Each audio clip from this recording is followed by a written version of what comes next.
All right, welcome to the Krug Show Thursday night. Sterling Bennett is in the house, and we're going to talk a little Niners. May even do a little mock draft. Talk a little bit about Deebo. We'll talk a little bit about the wide receiver position, the defensive line, the offensive line. It's all starting right here, right now. Let's go.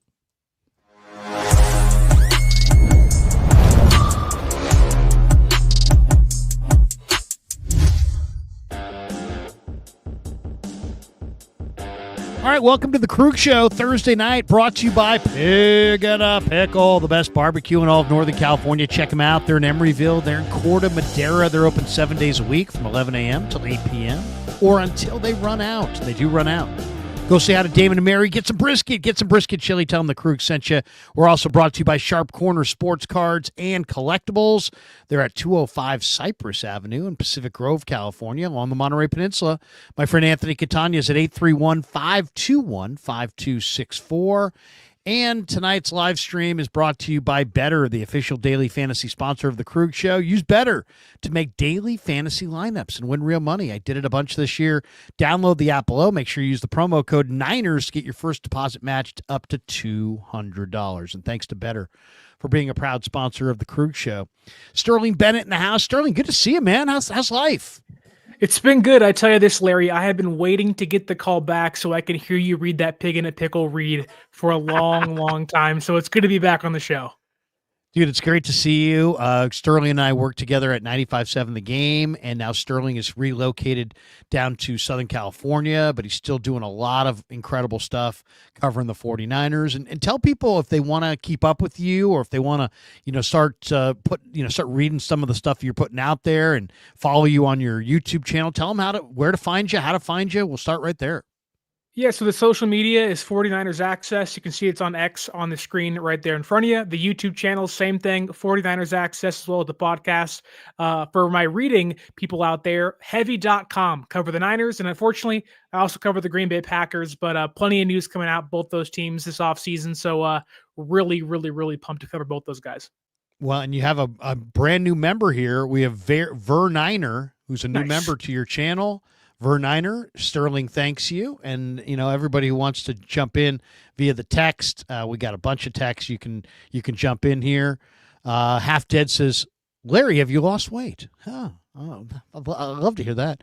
I don't know. I don't think so, but you never know. I've been working out, doing some lifting. I did put up 225 the other day on the bench, so I'm feeling pretty good about that. Because put you on the offensive line at this point. Seriously, yeah. I mean, two-hand shiver, It's like, I could do 2 plates on the flat bench. I could do a plate and a quarter on the incline and decline, and that's about as much as I want to do. But I've been working out a little bit, trying to stay in good shape. So thank you, Half Dead. Yes, I have probably dropped a couple pounds. All right, there was a story that was out today on 49er Web Zone about, it's titled Insiders, 49ers convinced Debo Samuel relationship is over, releases the likely outcome. So Tim Kawakami of the SF Standard, basically has put out a bunch of things, and Debo's responded to some of them. Tim put out earlier today that Debo is 20 pounds overweight. And Deebo kind of pushed back on that and was like, hey, everybody, stop talking about this and that. The Niners have given Deebo's agent permission to seek a trade. And yet Matt Barrows, I think there's a few people out there that have kind of suggested that, this is probably not going to result in a trade, that ultimately it may result in Deebo being released. I think it's likely that he's done with the Niners. Tim Kawakami on the 49ers Plus Minus podcast said, I guess Kawakami wondered if the Niners were allowing Samuel to gauge his market value and maybe, leading to a return to the team or what. And he said that the people that he talked to, they've dismissed that notion. The quote was, I checked, it's not that. I've heard that the two sides are separating in their minds. Now things can change. Who knows? If he has no opportunities out there, that might be different, but I don't think he has no opportunities if the Niners release him. He might even have a nice new deal, but as a release player, not as a traded player, more likely. And that the two sides are, I don't want to say irreconcilable, but it's likely that the two sides have decided that they're ready to separate.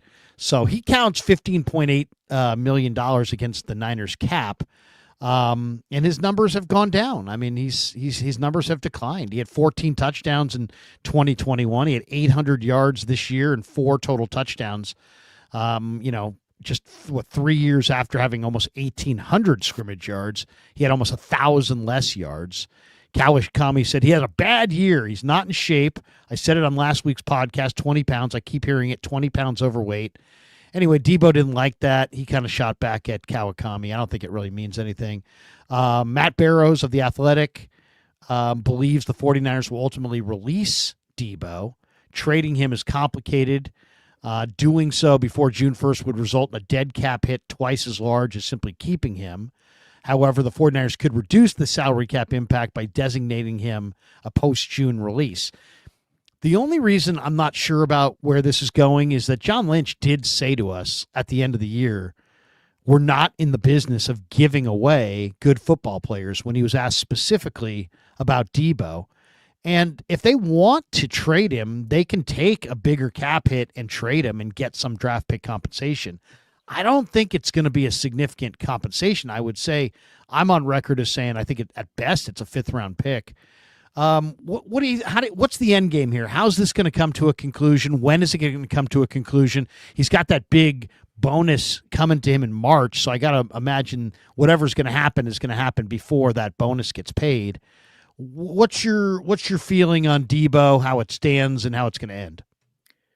I'm very thankful the fact that we can now say goodbye to Debo Samuel in the offense. That said, this all comes down to money. It always has. Deebo wanted the big contract in 2022. He got one, 3 years, $71 million. Although throughout that time he was asking for trades, posting on social media, this, that, and the other. But like you said, a lot of this comes down to that March 22nd date with the $15 million bonus hits. That's about 10-ish days after the new league year starts. So theoretically, San Francisco is going to have about just over a week to see what they can do with Deebo. That said, Kawakami's report of him being 20 pounds overweight, it's funny, looking back at whether it's training camp or OTAs or preseason, a lot of the talk was he's in the best shape of his entire career. He looks phenomenal. What happened?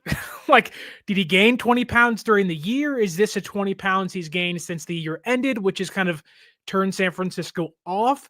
I know John Lynch, they always overvalue their players. Jimmy Garoppolo, wanted the 2nd round pick, couldn't get that.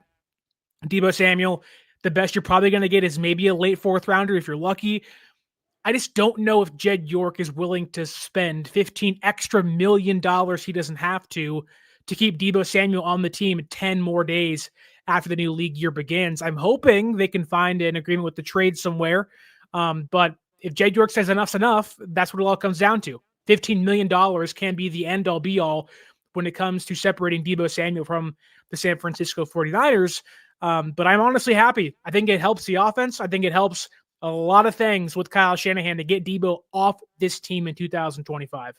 I thought, I really thought he was done as soon as I saw Kyle, really go to him in that Rams game. It just said to me, you know what?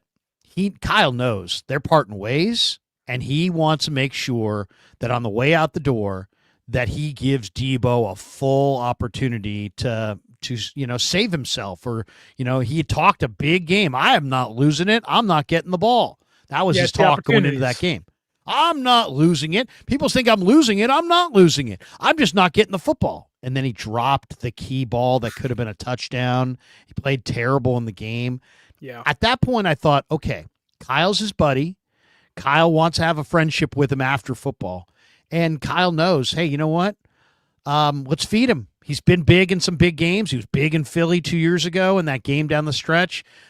He's been the big dog in a lot of the Niners' biggest games. I mean, Deebo has risen to the occasion, and maybe Kyle thought he would rise to the occasion, or maybe Kyle just wanted to give a guy that he knew they were parting ways with, one more opportunity to kind of show what he had and maybe elevate. And not only did he not elevate, he kind of shrunk in the moment, dropped an obvious touchdown pass. And that really had a huge impact in that game. If he catches that pass, they probably beat the Rams that night. And it's not like we shouldn't have seen this coming. Go back to last year's draft, 31st overall pick, Ricky Pearsall. As soon as that pick comes in, the panic meter starts going crazy. Is it Ayuk or is it Deebo? Who's out the building? Who's going to be gone? And while San Francisco elected to kind of take this one final big swing to maybe win a Super Bowl, although it didn't happen, the writing has been on the wall for a year.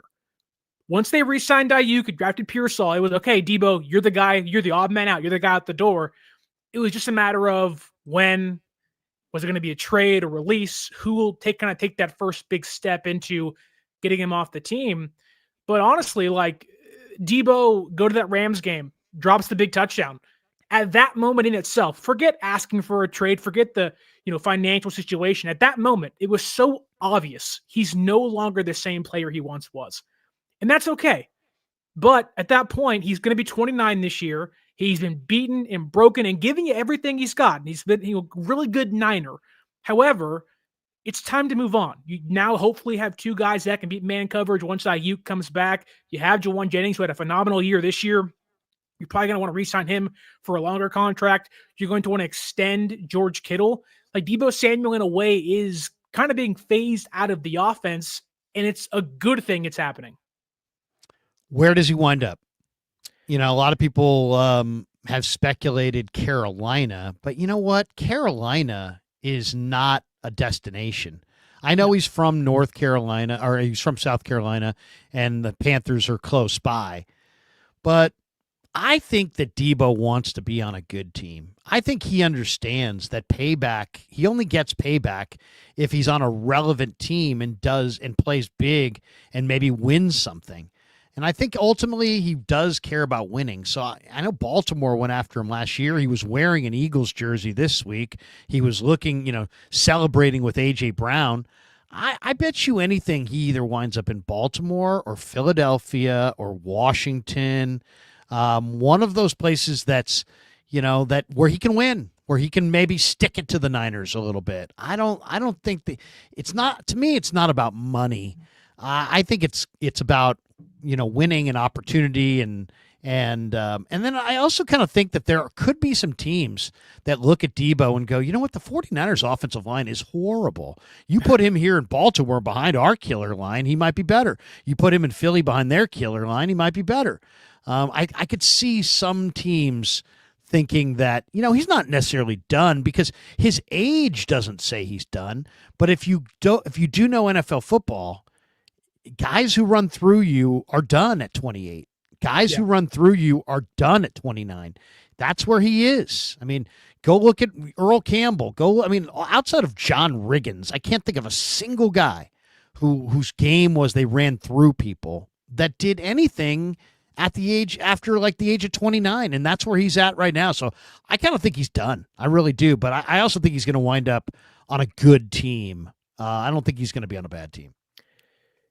I would agree with you, and I think a lot of what Deebo does in regards to his age, you have to point to, he's a running back. He's not a receiver. Receivers can play till they're 33, 34 at times. Deebo can't play until he's 33, 34. This is his last maybe big contract when it's all said and done. When you talk about where he may go in 2025, maybe Tampa Bay. I'm not sure exactly what their cap situation is, but if they lose Chris Godwin, they want to be competitive still. I could see them saying, you know what, we have Mike Evans. He's our deep threat. Let's go get the underneath guy, and Debo Samuel open things up out there with Baker Mayfield and company. I know a lot of people are out there mocking like, oh, Deebo and a pick for a player. The odds that happen are very slim. It usually doesn't happen like that in the NFL, player for player trades. But my hope, and it's probably not going to happen, but my hope is that they keep Deebo after the draft. And there's a team out there that didn't get a receiver, didn't sign one in free agency, and is like, look, we're desperate. We got to get a receiver in here. Whether it is Tampa Bay or somebody else, who knows? Maybe it's the Falcons. I have no idea. The teams that are like, we got to find some weapons. Oh, Debo's out there. He wants out. We'll pay him whatever it is. San Francisco saves I don't know what it is, like 15 or $10 million this year after a post-June first cut and whatnot. I just think that Deebo, he only probably has 1 or 2 years left. He has to maximize that. And if he wants to set himself up for a Super Bowl, maybe, I don't think many teams that are going to be vying for a Lombardi trophy are even going to want Debo Samuel. That's the issue to me. His destination is not a team that's going to reciprocate for him. It's going to be teams like the Jets, teams like, I don't know, the Colts, teams like the Saints, like maybe the Giants if they get Shadur Sanders. Like, it's not going to be really competitive teams that say, I got to get Debo Samuel. I think that's a good point. It's okay. So then what also makes this kind of complicated, and what you're suggesting there, though, Sterling, means that they would pay that big roster bonus in March. Yeah. So I don't know if that's going to happen. It seems like they're going to separate before that, but you never know. Yeah. And you also never know about their interest in getting back compensation. Now, I've said this a few times. I really believe that the 49ers are run by a three-headed monster, and all three guys are judged independently by Jed York. And this is my belief. I think Parag is judged by the contracts, how they get done, at what rate, what level are the Niners spending. The cap is his domain. I think Lynch is about trades and draft picks. And I think Kyle's about W's, wins and losses. And I really believe that, John may want to trade Deebo because he doesn't want to hand him over for nothing. And he wants to have something coming back. But as you stated, and as I've stated too, I don't believe that he's going to fetch anything more than, a mid to late day 3 draft choice. That being said, the other thing that complicates this is that the 49ers need him. They don't need him, but they need a receiver. Right. And Ayuk's out for, I don't know how long. I mean, that's the other question. How long do you think Ayuk's out for? He tore the MCL, the ACL, the meniscus. I think he's gone for sure until at least Thanksgiving. And I don't even know what you can expect to get from him. I think he'll be diminished. I mean, that injury was very serious. He wasn't the same player last year that he was 2 years ago. I think it's very safe to say that he's probably not going to be the same player next year that he even was this year. So now we're talking about multiple steps down from the apex of his career. I don't know can the Niners win the Super Bowl next year with a wide receiver core of Ayuk off the injury, JJ, Pearsall, and Cowing? I don't think so, man. I really don't think so. So I think it's going to take – I do think they should move off of Deebo. I do think they will move off of Deebo, but I also think they're going to have to go find a receiver. Now, it could be in a trade, it could be in the draft, or it could be in free agency. Those are the three options. What do you have anybody that you think? I mean, there was an article today written, that was talking about Amari Cooper, but Amari Cooper had a terrible year this last year. Had a 15% drop rate, was like the worst of his career. I don't know about Amari Cooper. Other people have said Devontae Adams. I don't know. To me, that he is not the receiver that they need. I mean, they need a receiver that complements what they have. And what they have are guys that can move the chain. So what they really need is they need a guy who can really get downfield and make big plays. And there are a couple guys like that in free agency, but they're not big stars. They're Rondale Moore, they're Tutu Atwell, they're McCole Hardman types. And I could see them going for a receiver like that because that's the receiver that they don't have and would round out their room. But people are talking big names like Amari Cooper and Devontae Adams and T. Higgins and of course, the draft. What if T-Mac, Tetaroa McMillan drops in their lap? And we'll do a little mock before we get out of here. But what do you think, Sterling? I mean, if they move off of Deebo, are you with me that they have to have a significant receiver coming in? And then if so, who do you like? Who do you want? I would agree that if they trade or release Debo Samuel, you have to find whether it's like another bona fide number 2 receiver or starting caliber guy or someone you can just trust to start, for a month or two, maybe once Ayuk comes back, which I'm hoping. I think he got hurt October 22nd against the Chiefs. I'm hoping it's around early November once he's back, but post ACLs, it usually takes one whole year anyways to get back to who they once were. And Who knows, right? That said, I think there's a player out there that was, I guess, rumored to be tied to them in at the trade deadline last year. I think Darius Slayton makes a lot of sense for them. He's got the speed. He can stretch the field. He's not going to, be Amari Cooper in regards to his ability to play towards the sidelines or whatnot, but he's also going to be a heck of a lot cheaper. And I think for a team that probably wants to pay a player for 1 to 2 years at a pretty cheap rate, I think Slayton makes a lot of sense. He's in his, mid to late 20s. He's not going to, not going to cost you $10 million a year, because when I see these big names like Devontae Adams and T. Higgins, I think, is San Francisco really going to pay another wide receiver 15, 20, $30 million? T. Higgins wants to get paid. Devontae Adams, for whatever his contract looks like post-release, he's going to want to get paid. I know he's an NorCal guy and all that stuff at Fresno State, but he's going to want money. San Francisco is already paying Ayuk $30 million per year, and Pierce was a first-round pick. I have a really hard time believing that they're not going to treat this anything, or they're going to treat this similar to how they treat that third cornerback. Cheap veteran, $6 to $8 million, and call it a day and hope it works. I think that is the blueprint for what they're going to do, and I think Slayton fits that a lot for this offense. That's a great name. Darius Slayton is a big receiver, but he also runs 4.33, and they got to have somebody. I asked Kyle this question probably 4 times in the last 2 or 3 years, which is how important is it to have one receiver on your roster who will take the top off the defense and kind of threatens deep? And he's like, everybody in this league knows how fast everybody else is. So he said it's vitally important as a play caller. Offensive football is about creating space. Defensive football is about closing that whole space down. So if you have Tutu Atwell, he can run right on by, Mooney Ward. Well, guess what? You can go up top, and that's what the Rams did against Mooney Ward, and Tutu ran right on by him. So I definitely think Slayton's interesting because he is a big-bodied receiver, but he also has great speed. And he's been on such a bad offensive team that if you put him on the Niners, you know what? Maybe around the Niners and their receivers and their receiver coach and maybe he would bust out. Maybe he would have a career type year. It's definitely to me, he's on the short list. He's definitely on the short list because he checks all those boxes. Another What do you topic, think about his former teammate, though? Like, who's that? I know it's an underrated signing and probably not going to mean anything, but Isaiah Hodgins is Isaiah Hodgins. I love Isaiah Hodgins. I went to high school with him. He was a sophomore when I was a junior. Like, I know Berean? Isaiah Hodgins. Yep. Okay. In which Berean Christian is a Christian high school in the East Bay.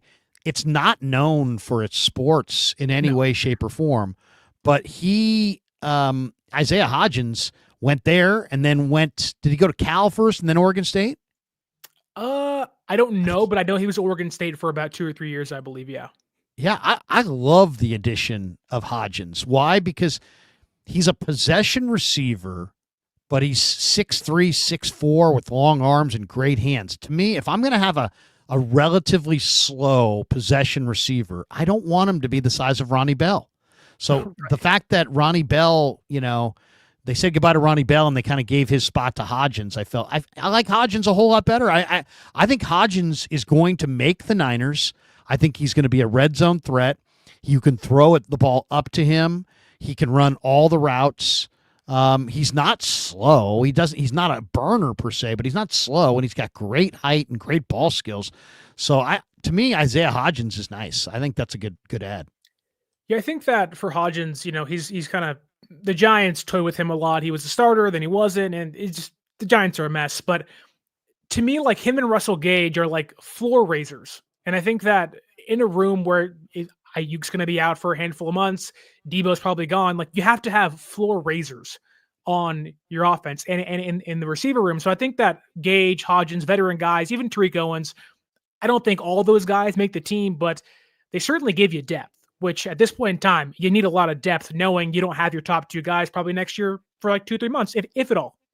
Yeah. I mean, none of those guys are burners, right? Tariq Owens is not a burner. Trent Taylor who's on their, he's on their roster still in the offseason. He's not a burner. Gage, not a burner. Hodgins, not a burner. Then you go look at Ayuk. Definitely, he's their deep threat, but he's coming off of major injuries. JJ runs 4.7. Deebo was never a burner. Pearsall is more of like a continuity piece. Every third and sixth pass he'll catch. Conley's a free agent. So the only guy at all on this team that can get deep is Cowing, and he needs to put on 10 to 12 pounds of muscle and kind of reestablish who he is. He's just too small, too weak. He couldn't even hold his feet half the time. So, they need a vertical guy. Is there a receiver in the draft that you like?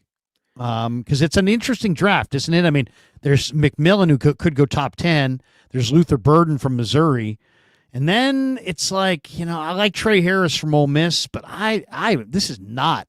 If you're looking for a Deebo replacement, Savion Williams from TCU is That's the guy not built the same, but he played Wildcat quarterback.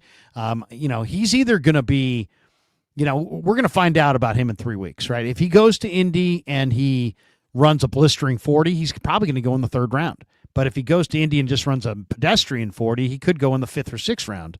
But I love him, and to me, he's really, really physical. I also love Ricky White the third. I've been talking to him up because this guy blocked 4 punts this year for UNLV. He blocked more punts individually than any FBS team did all season long, and the Niners have been a circus on special teams.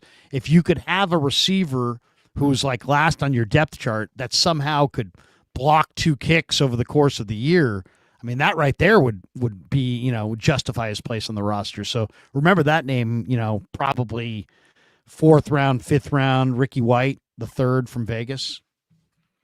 I also think, Jalen Noel from Iowa State's been brought up a lot recently because the Senior Bowl and the Shrine Bowl and stuff like that. They met him there, separator. Right? Yeah, and so he's excellent punt returner. He had 23 explosive catches last year, which is 15 plus yards. He had 42 receiving first downs last year, over 1,000 yards, 7 touchdowns. He isn't the biggest guy. He's 5'11", but when you talk about wanting that guy that can separate, has a long speed, I don't know what exactly his draft stock may be as of February 13th, but I think that a player like Jalen Noel, I'm sure, is certainly on Kyle Shanahan's radar going into April's draft. Yeah, Iowa State had 2 receivers this year, Noel and Higgins, and they both caught like 80 or 90 balls, and they both had like 8 or 9 touchdowns. I mean, it was a really good year for both those guys. Higgins is the big guy who's like 6'4", 215, and Noel's the smaller guy. But the Niners clearly like Noel, and he's a guy who can run routes. He's got good hands. He's quicker than you think. One of the things I thought Jeremy Fowler had an interesting article yesterday on ESPN.com about the different tiers of teams around the league. And he put the Niners in a tier that also includes Dallas, Atlanta, and Indy. And just right off the chute, I was like, what? There's now grouped with Dallas, who's just a tire fire run by an idiot oil man and his idiot kid. You got the Falcons. What's that? Jerry Jones is an actor now, apparently, too. Yeah. Atlanta, I mean, I don't know. Indy seems like they've just lost. I mean, I don't know if I would put the Niners with those other 3 teams, but he listed the Niners as stuck in the middle. But then he also kind of hedged and said, but these teams are a move or 2 away from Super Bowl contention. So he kind of left himself kind of an open, just, because, I mean, heck, we all know every team is going to make a move or 2. And then you could always say, well, yeah, I had them stuck in the middle, but man, they made a couple moves, and everybody's going to make a couple moves between now and camp, But he does hit on something that I think is kind of an interesting thought, which is, when you hear, hey, this team's in middle ground. That's almost like an NBA thing, right? It's like you're good enough to not get the top lottery pick, but you're bad enough to not make the playoffs or not make the play in. Yeah, and you get stuck. Yeah, you get stuck in that what we call NBA middle ground, and you just never get out of it. And there's teams that never can graduate out of NBA middle ground. They're never good enough to get the best players out of college, and they're never good enough to really contend for a title. The Niners, are they, in your mind, in this middle ground? Because to me, I look at their roster, and I think they badly badly need an injection of, they need a volume draft. They need their version of Bill Walsh's 86 draft where he got 8 starters. I counted all kinds of needs on this team. I'm counting like 8 on offense, 8 on defense, and 2 on special teams. I mean, they literally, need 16, 17, 18 players to be added. They don't all have to be draft picks. Some could be free agents and whatnot. But I just hear so many people in the fan base who were so, go get Max Crosby, go get Myles Garrett, go get this guy, go get that guy, go get Joey Bosa, go get. And it's like, I understand because they know those names. So I'm not ripping them because those are the names they know.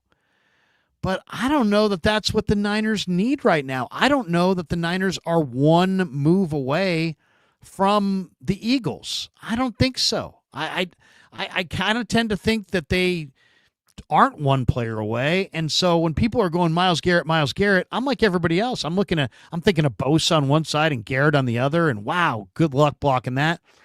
But when I really start thinking about it, I'm like, no, because like I was looking at what it took to get Khalil Mack. It took 2 number ones and like 4 or 5 other picks. I mean, the Niners don't want, I've heard people suggest, they ought to get Myles Garrett. Just give them the 11th pick.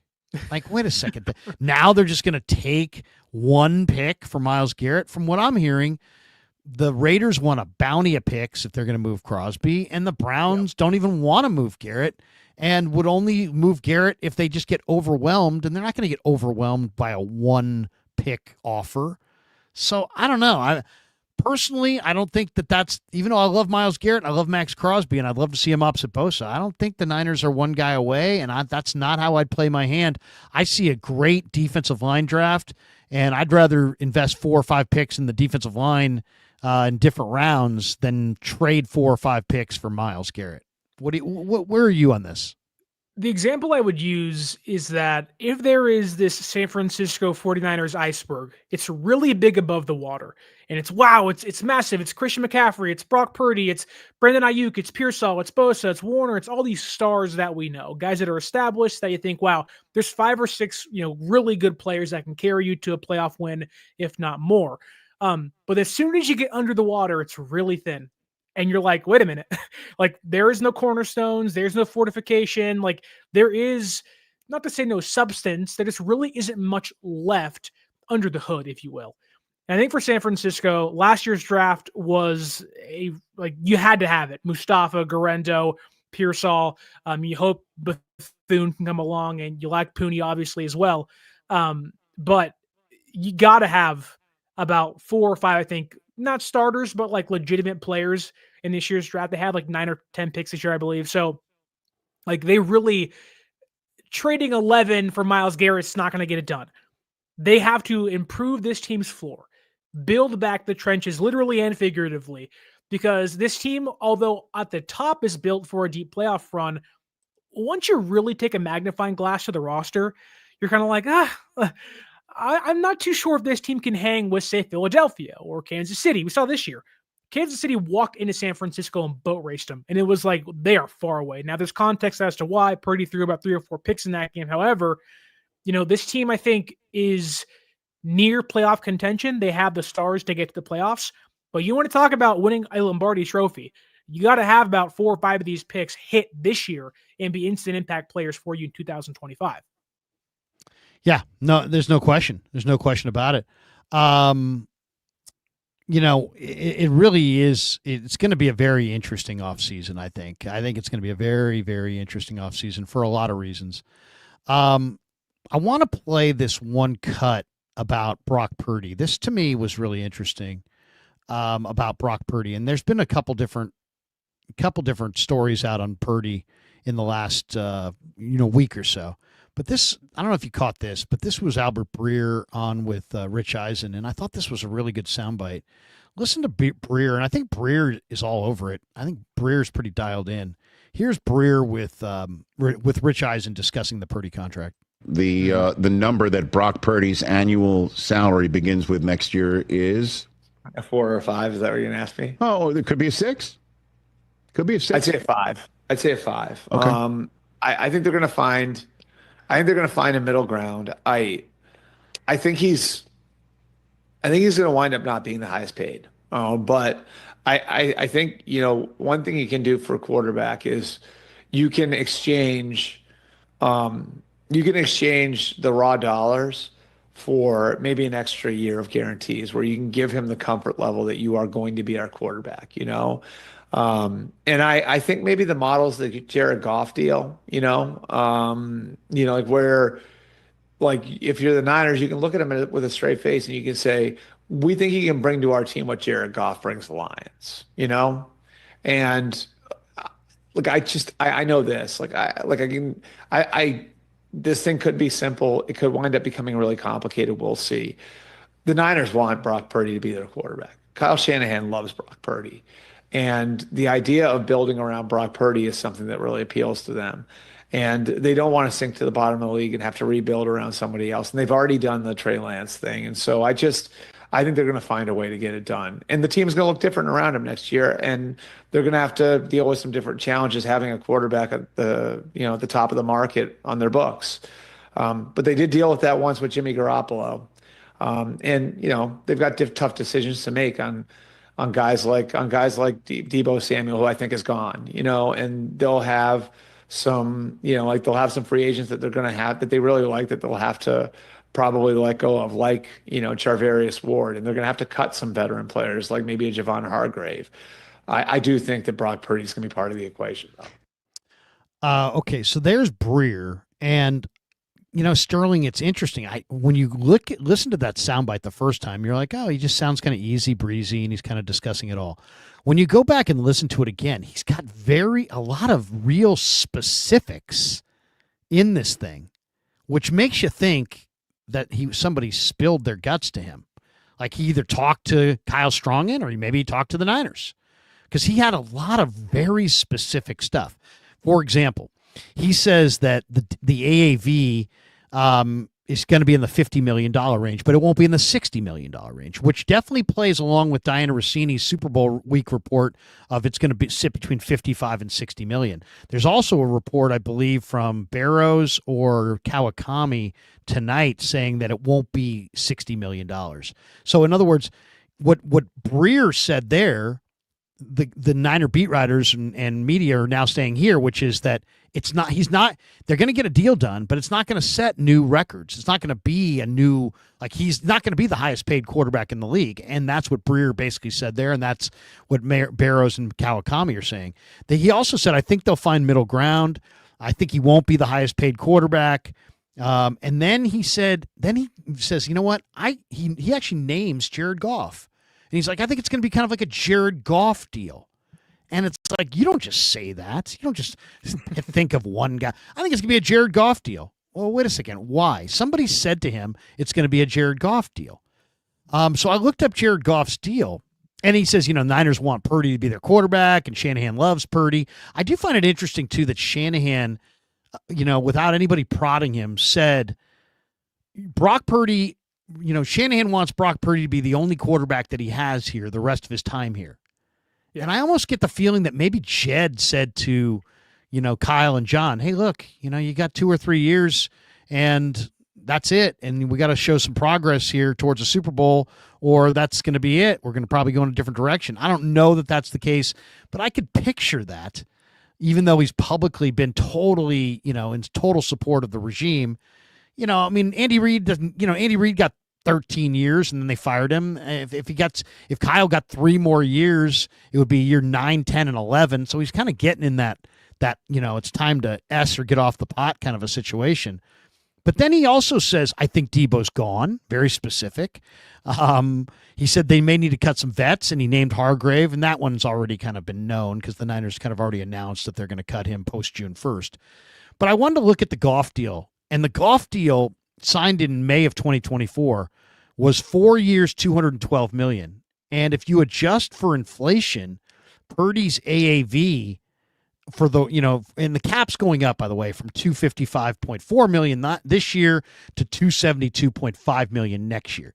So if you do the math and extrapolate the cap going up that amount and then adjust for inflation and say he's getting the Goff deal, then Purdy's AAV would be $56.4 million. Bingo. That's it. There it is. I don't think he's saying Goff because for the hell of it. I think he's saying Goff because somebody told him that. And for Diana Rossini to say it's between 55 and 60, 56.4 is between 55 and 60. And for Tim Kawakami and Matt Barrows to say it won't be 60, well, 56.4 is not 60. Do you see what I'm saying?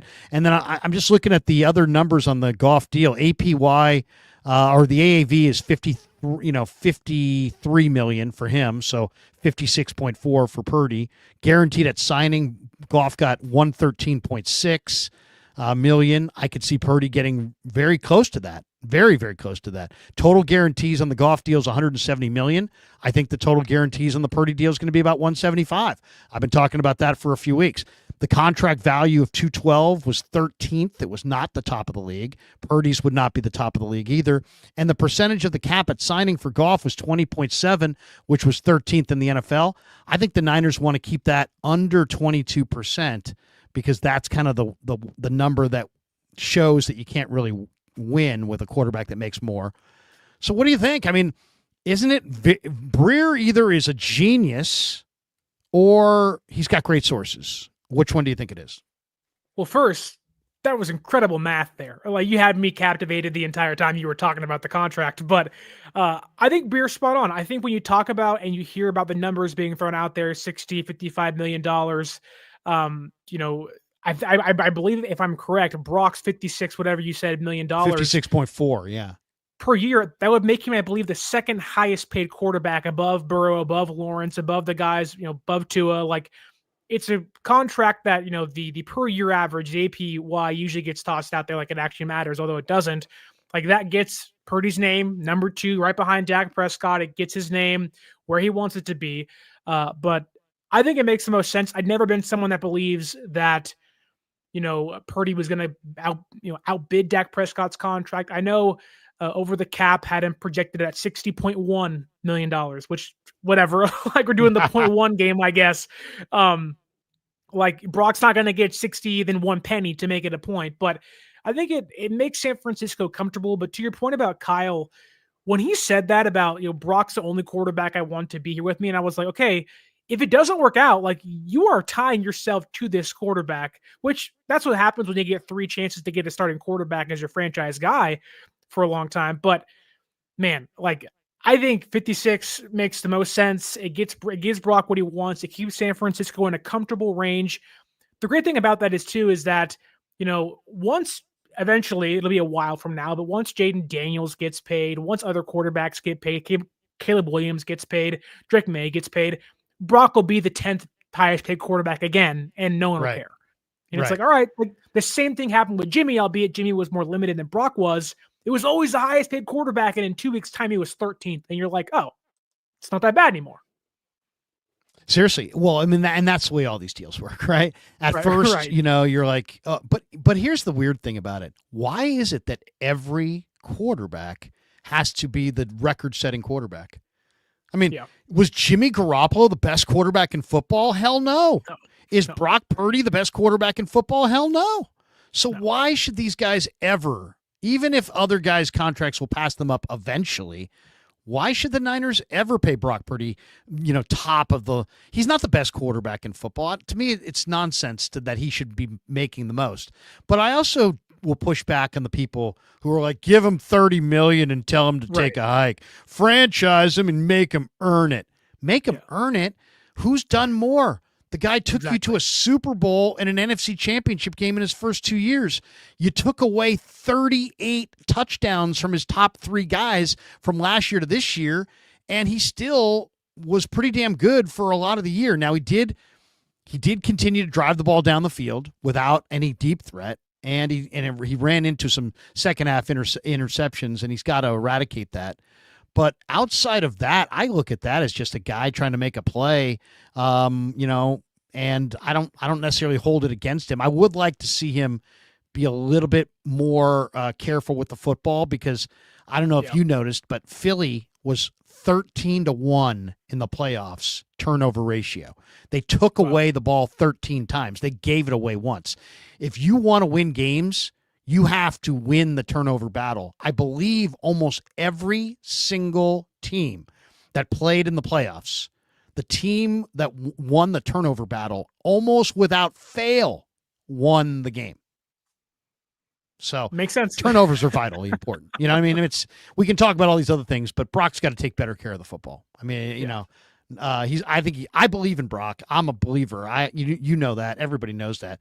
But he's got to take better care of the football. He's got to take better care of the football. And I said to Shanahan, hey, he's super aggressive, and I think I may have said over aggressive. And Shanahan pushed back.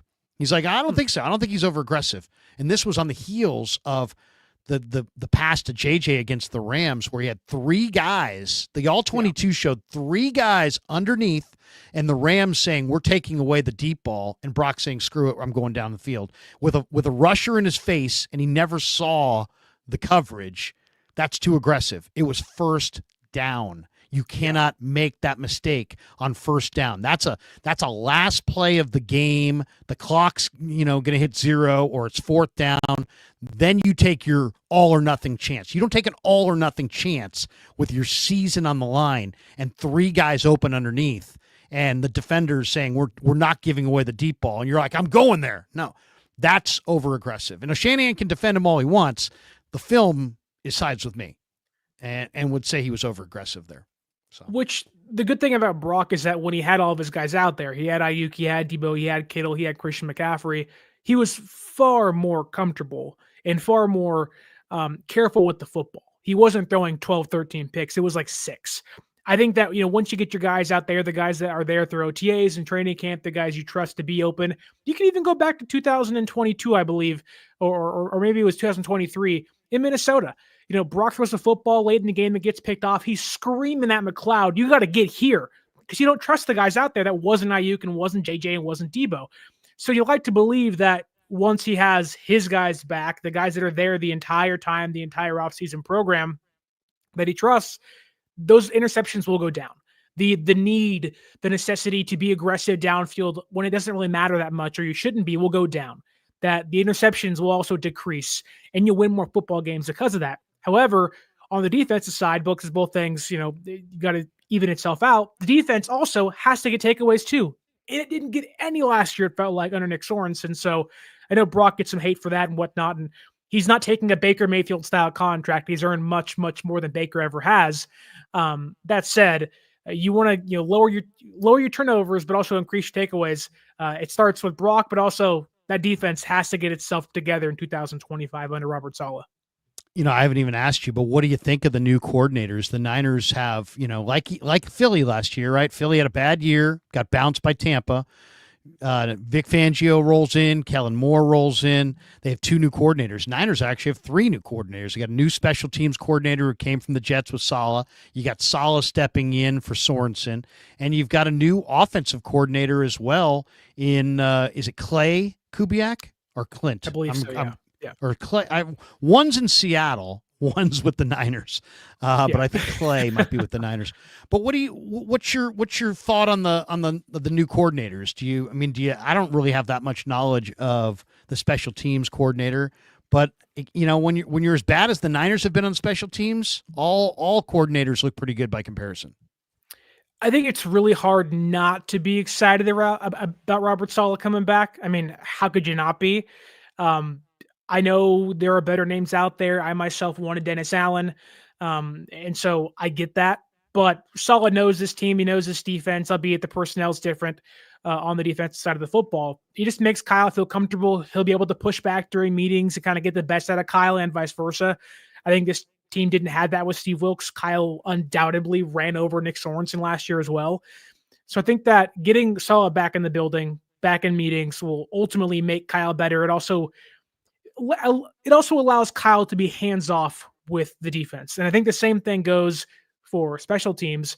Although Kyle is the head coach, he'll be involved in things no matter what. Brant Boyer, 13 years in the NFL. He was an assistant with the Colts in 2012, been with the Jets since 2016. He survived 3 different regime changes. So you can say when new GMs, new head coaches are coming in, they're saying, nope, that guy needs to stay here. He's that good at his football.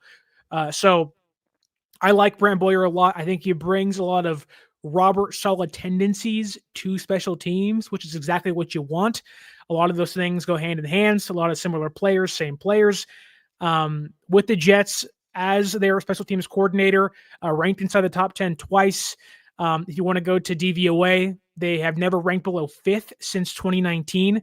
Like, they've been a solid button-up unit ever since Boyer's been there. And then obviously Kubiak was here last year. I don't know if they've made the promotion official just yet. I'm not sure if they've actually met the Rooney Rule requirements, but I mean, continuity's back, which is a big thing for Kyle Shanahan. No doubt. No doubt. Matt Barrows said today that he believes the 49ers will eventually release Dre Greenlaw with a June 1st release. This really makes me upset because I'm a huge Dre Greenlaw fan, and I really believe that the 49ers need to keep him just because I think it's important that you have a couple guys in the room that are examples of your culture. And to me, Dre Greenlaw is the biggest example of the Niners culture. When I say that, what I mean is just that I think he plays the way they want to play. He's fast, he's physical, he's violent, and he is a tone-setting player. I was hoping they could re-sign him. To me, it's like I put him in the Jimmy Ward category. Jimmy Ward covered like a corner, hit like a linebacker. He was very, very valuable. He did tons for the Niners. He was one of their emotional leaders. He walked in free agency for $6 million on a one-year deal. They never should have let him walk out. They've missed him ever since. Now, if it's DJ Jones and you got a good player and Denver wants to pay him $30 million and pay him like he's a great player, then you know what? You bite the bullet and you're like, it sucks. This is modern day NFL. But when you have a player that's as valuable as Greenlaw, and if he doesn't get a big money multi-year deal, if it's just 1 year, $6 million somewhere, and I have a hard time believing he's going to get more than that, I want to bring him back. I want to keep this guy. I want them to draft 2 or 3 young linebackers, and I want those young linebackers to see the way that Dre Greenlaw plays and say that's how it's done. And I think that's vitally important to them going forward, to pass down they've been to a Super Bowl. They've been to 2 Super Bowls. You can't get nothing out of your Super Bowl runs. If you start getting rid of all your tone-setting players, you're not going to pass your the tempo that you want and the energy that you want along to your young players. So I'm okay with Fonga moving. I'm okay with Mooney Ward leaving. I'm okay with Hargrave leaving, but I say re-sign Greenlaw.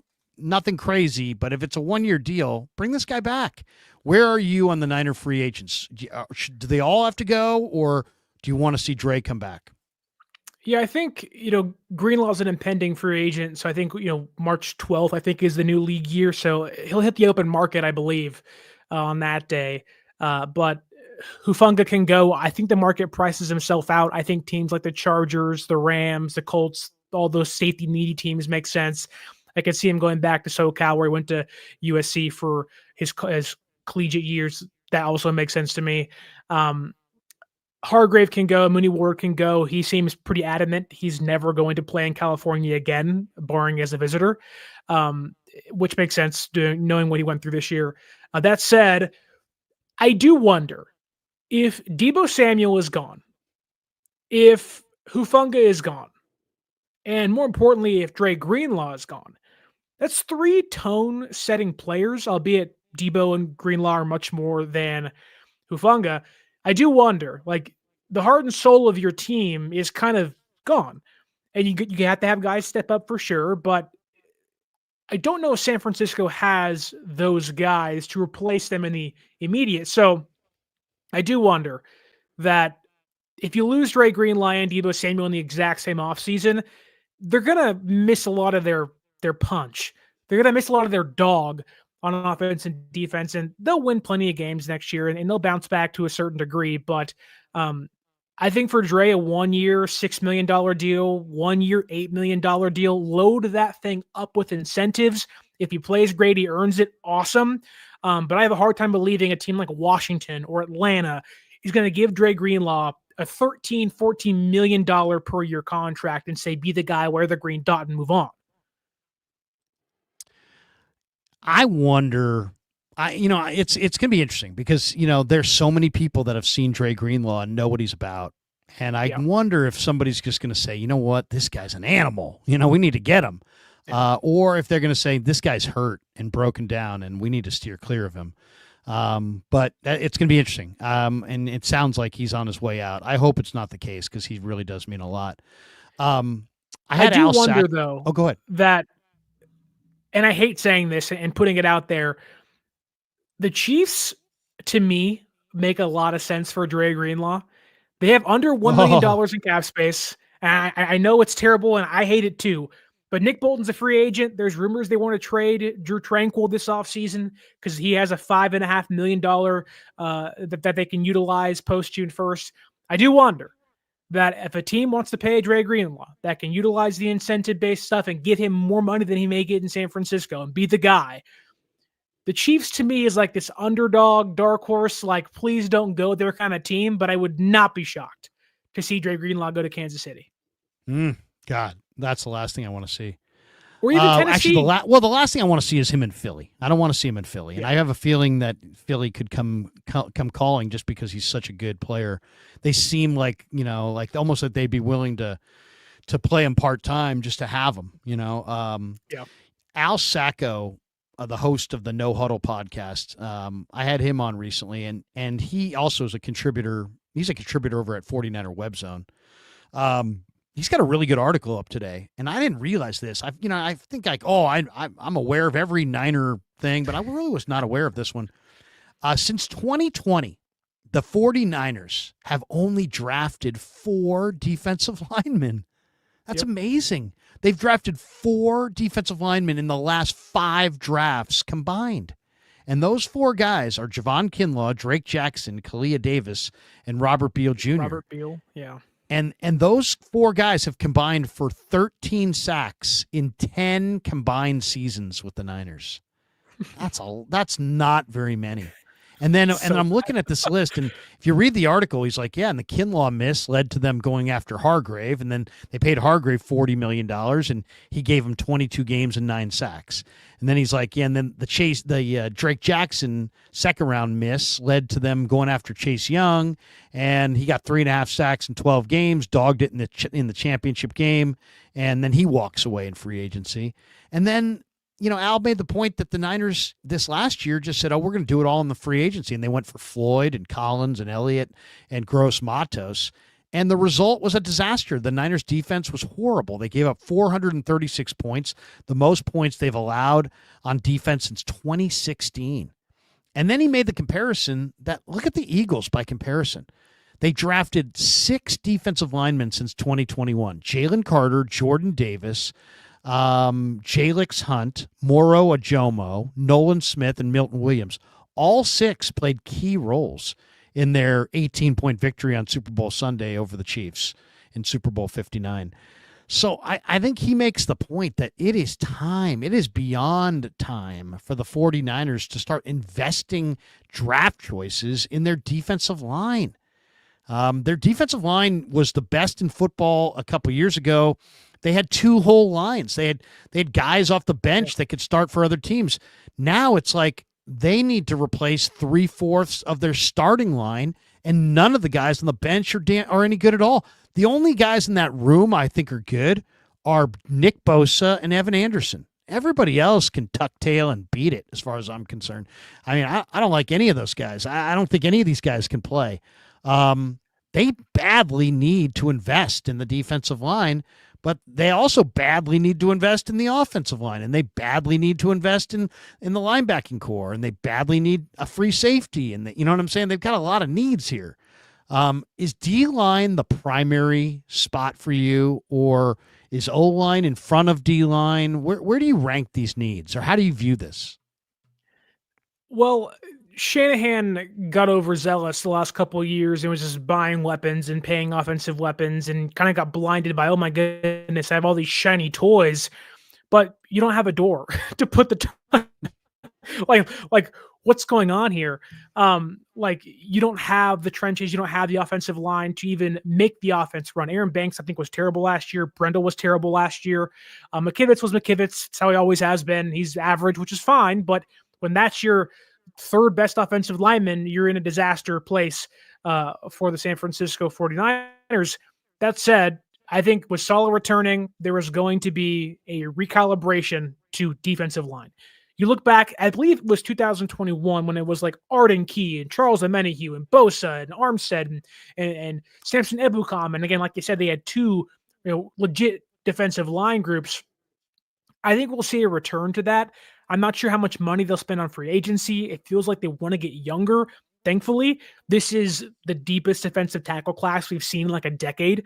Now you got to draft the right guys, but I think San Francisco is far too comfortable with their offensive line, unfortunately. Thus, they will go on the defensive side and try to give Saleh everything he needs to succeed for maybe 1, hopefully 2 years.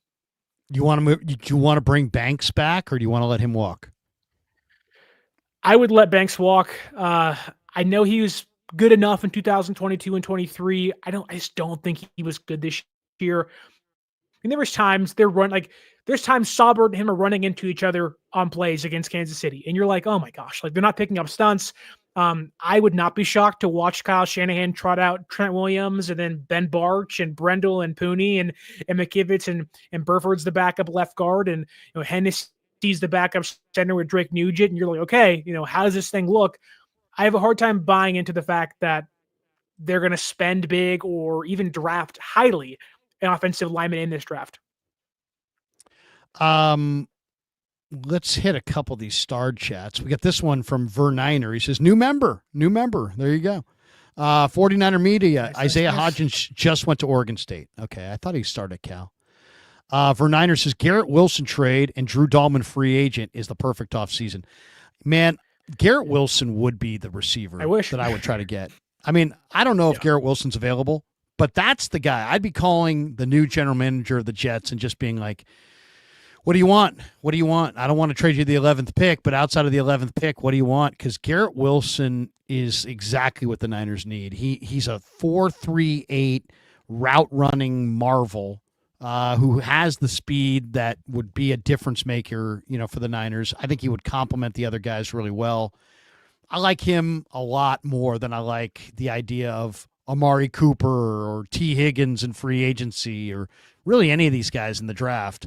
I like Garrett Wilson. And I love Drew Dahlman too. If I could, the Niners have to get better at running the ball at the point of attack. Yeah. And Drew Dahlman, the most disturbing part of the season to me was every single time I asked Chris Forster about Jake Brendel. He's like, I love him. He's great. He's like, finally I'm like, I'm starting to get pissed off. I'm like, Chris, what does Jake Brendel do that these other guys don't do? And he's like, oh, he does like 7 things. And I'm like, oh God, he does this. He pass protects. Yeah, his pass protection, his hand usage, his this, is that. It's like, well, then why? Maybe you ought to call somebody at Pro Football Focus and talk to them because they think he's horseshit. I mean, absolutely garbage. They're listing him as worse than like every starting center in football and like 3 guys who back up. So I don't, I'm not sure. What are you seeing that I'm not seeing? I mean, if let me just say this: if Brendel's awesome and Juice is a Pro Bowler, why in the hell can't you run the ball in the low red zone? If you have an awesome center and an awesome Pro Bowl fullback, then why can't you get a yard? Why is Kyle Shanahan calling passing plays on 2nd and goal from the 4 and 3rd and goal from the 4? And then on 4th and goal from the 4, he's kicking a field goal and in games that don't matter. I mean, he clearly doesn't believe that he has the tools to run in the low red zone. So there's not a lot of ambiguity about this. It's like it's either the center, the guard, the fullback, or the running back. And I got no problems replacing all of them along the way. To me, I can't listen to the 49ers anymore sing the praises of Jake Brendel. And nothing against Brendel. He's a nice guy, though he hates me because now I've just been burying him for the last year because I don't give a damn. I really don't care. I don't care. I'm going to speak the truth. And if that means that I get stank eye in the locker room, so be it. You want to stare at me and look like an idiot? Go ahead, stare at me and look like an idiot. You're the one who's playing badly. I'm the one who's noticing. Okay. I don't know what else to say about it. I don't know. That to me is what's the most frustrating thing is like, hey, You know, you talk to Kyle this year, Sorensen's doing a hell of a job. And then you talk to Sorensen, what's up with Campbell? Oh, Campbell's doing a hell of a job. You know, everybody's doing a hell of a job, except you guys suck and you can't win any games. You know, everybody's doing an awesome job, except you guys won 6 games. Yeah, 6-11, last place, 1 win in the division, but everybody's kicking ass and taking names. And it's like that kind of cover all annoys the hell out of me. And I'm gonna rain down hate on all of that consistently. Nobody, you're not getting away with that. You know, do you want to say that somebody who's not good is good? Then you're not good. Okay, then you're part of the problem. So, you know, and towards the end of the year, guys like Forster were getting ripped. This guy's one of the most respected offensive line coaches in pro football. But by the end of the year, if you keep singing the praises of guys who can't play dead, guess what? They're going to say you suck and you can't coach and you're the problem and you need to go. So, you know, I don't know. Weigh in on that, but there's a lot there. But go ahead. I didn't really ask you a question. I just kind of, just how many times did we see? How many times did we see Jake Brendel on his ass or looking back at Purdy like, what happened? And it's like, you're the problem, man. Like you're on the ground with the defensive tackle running through you, getting to the quarterback every single play. Brendel was a large reason as to why. How many penalties did we see where it was like false start on everybody but the center because he didn't snap the football on the right snap count? That's your only job as a center is snap the football on time. And so, yeah, I mean, if I could in a perfect world, yes, give you Drew Dahlman, yes, get rid of Jake Brendel. However, the only hope I think in that is he's under contract for, I think, the next 2 years. They can't save much cap if they do let him go. Yet, you know, again, Shanahan likes his guys. He likes Chris Forrester. He likes Jake Brendel. He's going to keep him here. He's going to be in that, you know, they're all vying for a starting center job next year. And it's like, seriously? Maybe you don't trust Jake Nugent, fine. But to sign Matt Hennessy for a 2-year contract, that's interesting. He was a starter. He was the Alex Mack's successor in Atlanta, then got booted out there. There was a Philadelphia. Like, they're starting to find these small pieces where you're like, okay, Brendel's going to be on the outs pretty soon. However, Kyle is a fickle man. If he likes someone and you don't like him, he's going to prove to you why you should like him and be on his side. And it's like jamming a square peg into a round hole sometimes. You're just like, Jesus, Kyle. Like, let it go. Like, Tevin Coleman was old. Let him walk. Like, Jake Brendel's old. He's not good. Let him walk. And I love Kyle Shanahan. He's a great offensive coordinator. However, to run your line, your left guard wasn't good. Your center wasn't good. Your right tackle's mid. So it's like, man, like, you can't ignore this. If everyone else can see it, my mother, who doesn't even like football, is like, wow, 64 is really bad. And I'm like, yeah, he's terrible. And she's like, they got to get off of him. And I'm like, I'm hoping. We're begging and praying.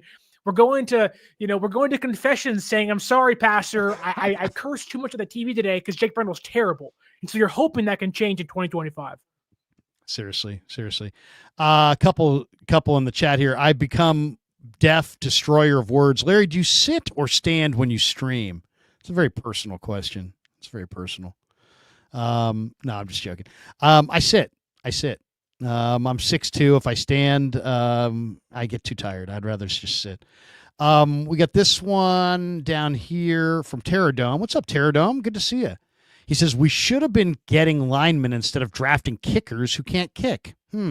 Running backs who can't run and tight ends that can't catch. COVID in Wuhan. Gosh. I love it. Terradome in the house. We got Ron Holder in the house. He said, the Niners have to come out of this draft with Walter Nolan by any means. That sounds a lot like Sonny Weaver. Vontae Mack, no matter what. Or it sounds a little bit like Trent Baalke. AJ, Krug, I wrote AJ Jenkins' name down in an envelope, and I showed it to my wife. I showed it to everybody on my cul-de-sac, and I told the guys, I'm taking the guy in that envelope. So I opened that envelope, and I drafted A.J. Jenkins. All right? And I'm like, I'm thinking to myself, hey, Trent, Man. it's only a good story if the guy can play. If the guy can't play, you're just a jackass. Right. I could write any name down. He's traded 2 years later for Jonathan Baldwin. Like, what are we doing? Exactly. Exactly. How to devalue a first-round pick by Trent Baalke. Once again, this live stream is sponsored by Better, the official daily fantasy sponsor of the Krug Show. Use Better to make daily fantasy lineups and win real money.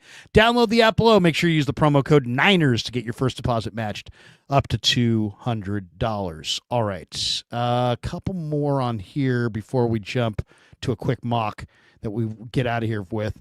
We got Casey Cook. Do you think the Niners will draft a running back? Yes. If so, what do you think of Dylan Sampson out of Tennessee?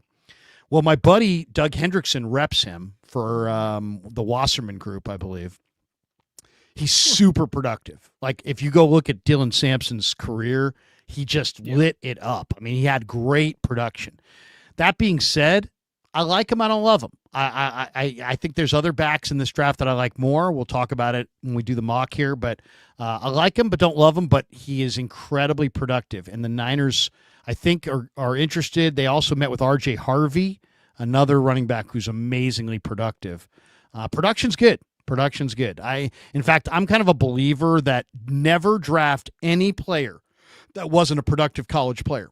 I can't really think of almost anybody who wasn't good in college but was great in the pros. It's a prerequisite to being good in the pros. You have to be good in college.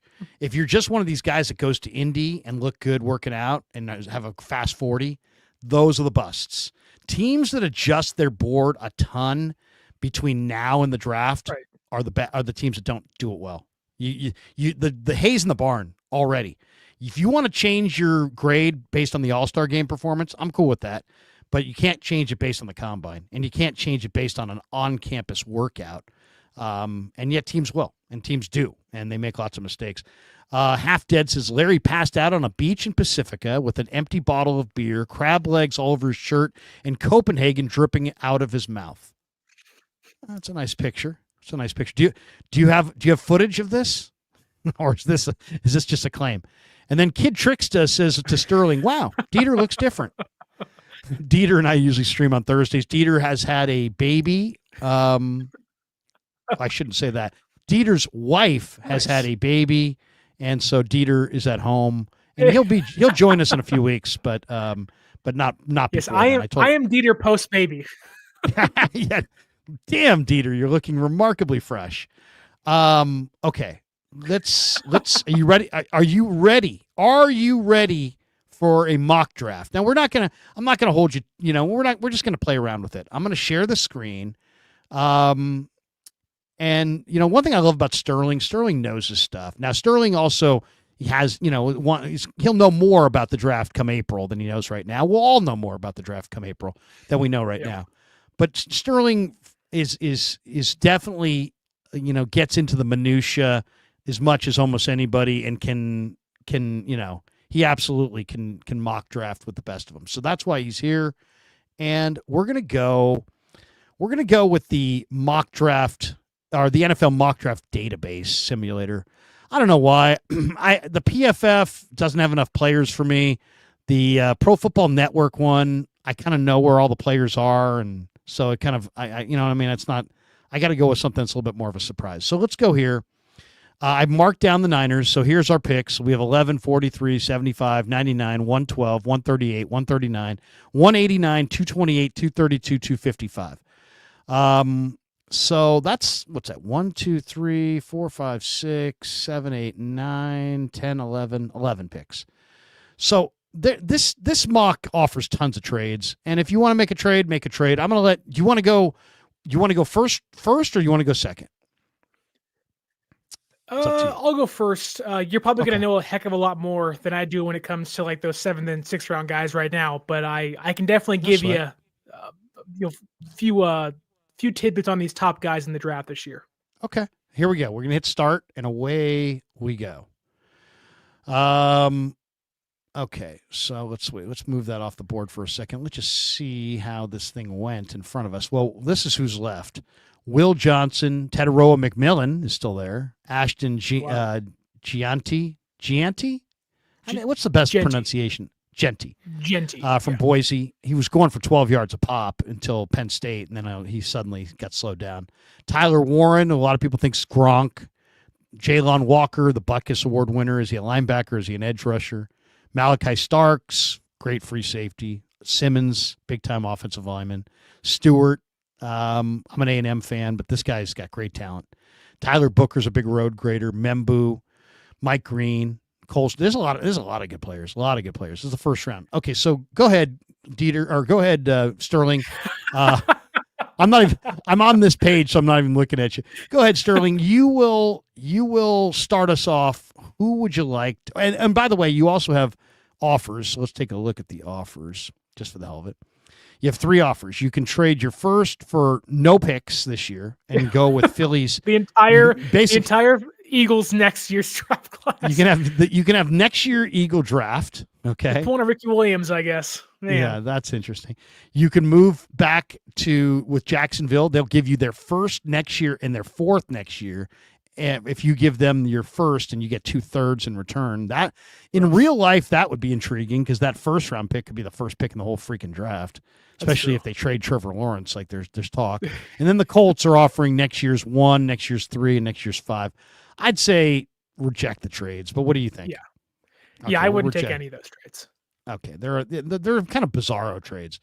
So is there, and I can go any up here, I can choose any position if you want to look, at the position group, which we'll need to do as we go further. But is there anybody that jumps off the page at you right now looking at the way this thing has gone in front? Yeah, I think it's really hard to show you all the guys here. Yeah, it's really hard to ignore names like Walter Nolan. It's hard to really ignore a name like Mike Green. I think it's really important San Francisco addresses defense. I know that this is one of the deepest defensive tackle drafts in recent years. I'm not hyper focused on you got to get the guy at 11. Had there been Will Campbell or Kevin Banks, maybe you could talk me into one of those guys at 11. I don't want a receiver here. I don't need a running back here. I don't buy into the idea of Tyler Warren at 11. I don't love that at all. I don't think he's Brock Bowers. I don't think he's Gronk. He could be great, but my mind is set on the trenches, and I'm kind of between a player like Mike Green and maybe even Armin Membo, who I know Dan Brugler loves of The Athletic, thinks that's a guy for San Francisco at 11. But I think it's Salah's world, and we're all living in it. I think that Mike Green is, to me, the guy I would take here. Interesting. So Mike Green is an edge rusher from Marshall, and some of the footage of Mike Green from the Senior Bowl was freaking amazing. Yeah, he's incredible. He was absolutely amazing. Let me see if I can type him in so maybe we could show somebody a highlight of Mike Green, because he was unbelievable. He just abused Connerly, and just crushed him. Just absolutely crushed him. He's had 17.5 sacks this year. Let's see. Yeah, here it is. I have him at 6'4", 248 pounds. If you want to go PFF's route, he had a 91.6 pass rush grade, a 90.2 run defense grade. He had 67 total pressures last year. Like you said, 17 sacks, had a 21% pass rush win rate. Hyper athletic. He's a fluid pass rusher. He has really smooth hips. He's fearless against the run. I mean, when you talk about a guy that wreaks havoc on defenders, it's Mike Green. He's probably this draft's number 3 edge rusher. And after that, it's a pretty steep drop-off from guys. There's second-round picks you like and late-round draft picks you like, but you want to get one of the top guys, Mike Green is screaming at me on the draft board. Here's a up-close highlight of Green just abusing guys at Mobile. Now, think of that. He just threw that guy down like he was tissue paper. This is a 250-pound guy. I loved his interview, too, afterwards. He's like, man, I mean, this guy's serious. This guy's a serious football player. Now, he is smaller, and you're seeing him rush there from a 2-point stance. Do you have any concerns about whether he can set the edge and be a 200 set? You know, he's not going to put on 20 pounds, so you're going to have to go with a 250-pound guy, and the Niners tend to like bigger ends in this wide 9. Is that a concern or no? I don't think so. When you look at what Saleh did with the Jets, they were drafting guys like Will McDonald. They were getting their Son Reddicks. They were just filling up every type of defensive edge rusher they can get out there in the Big Apple. My only question about Mike Green is really he played at Marshall. Like, you're not playing the SEC, you're not playing Alabama or Ohio State, Michigan. You're not playing the big boys out there in college football. My only question is competition with him, but Senior Bowl gives you that ability to see what they can do against top tackles out there. So I pick Mike Green instantly. Okay, so now we're in the second round. Now it's my turn. They're at pick 43. Buffalo's calling. They're offering 56 and a fifth, a sixth, and next year's third and fourth. I'm going to say no, even though that's not a bad offer, but I would say no. This one, you can move back 7 spots for a sixth. No, if I'm moving back 7 spots in the second round, I need more than a sixth. And this one's offering a 2, a 6, and a 7 next year to move down to the fourth. Nah, I don't want to do that. And then this one's offering 26, round 2, 3. I don't want to give up this draft for this year. I like this year. So let's take a look at the board now. This is interesting. So Benjamin Morrison is a really good player, but he's also been hurt all year. Notre Dame corner. And Notre Dame's defensive backfield was well coached. Then you got Manowari, who from South Carolina, just a big physical safety, 6'4", 220, very fast. Derek Harmon from Oregon, a lot of people like him. Ursi, the offensive tackle from Minnesota, is intriguing, definitely. I don't really like Jack Sawyer or JT Tuamola from Ohio State. I don't love those guys. I think they're going to be overdrafted. On this one, man, this is tough because you've already gone edge. I would normally go Landon Jackson here, who's a big edge. But, I don't know. Heavy hands, very heavy hands. Yeah, I don't know that I would go that there. Gosh. Then I also want to go defensive tackle. I love Darius Alexander from Toledo. He's intriguing. He's phenomenal. Kyle Kennard from South Carolina is the SEC Defensive Player of the Year, but he would also be another edge rusher.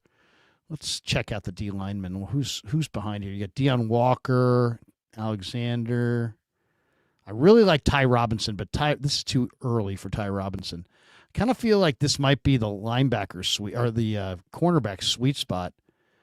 I'm taking Benjamin Morrison. I'm going best player available. To me, this kid should have. There's no way he should be here. This guy should be gone in the top 12 picks. He's a really good corner, and to get him at 43 is too much of a steal.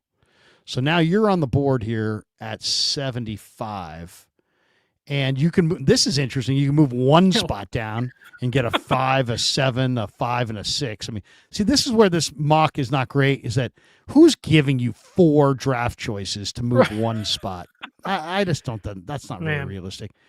And then let's see the other trades. You can go from Jacksonville down to 88 from 75, and get a 4th round pick and a 5th next year.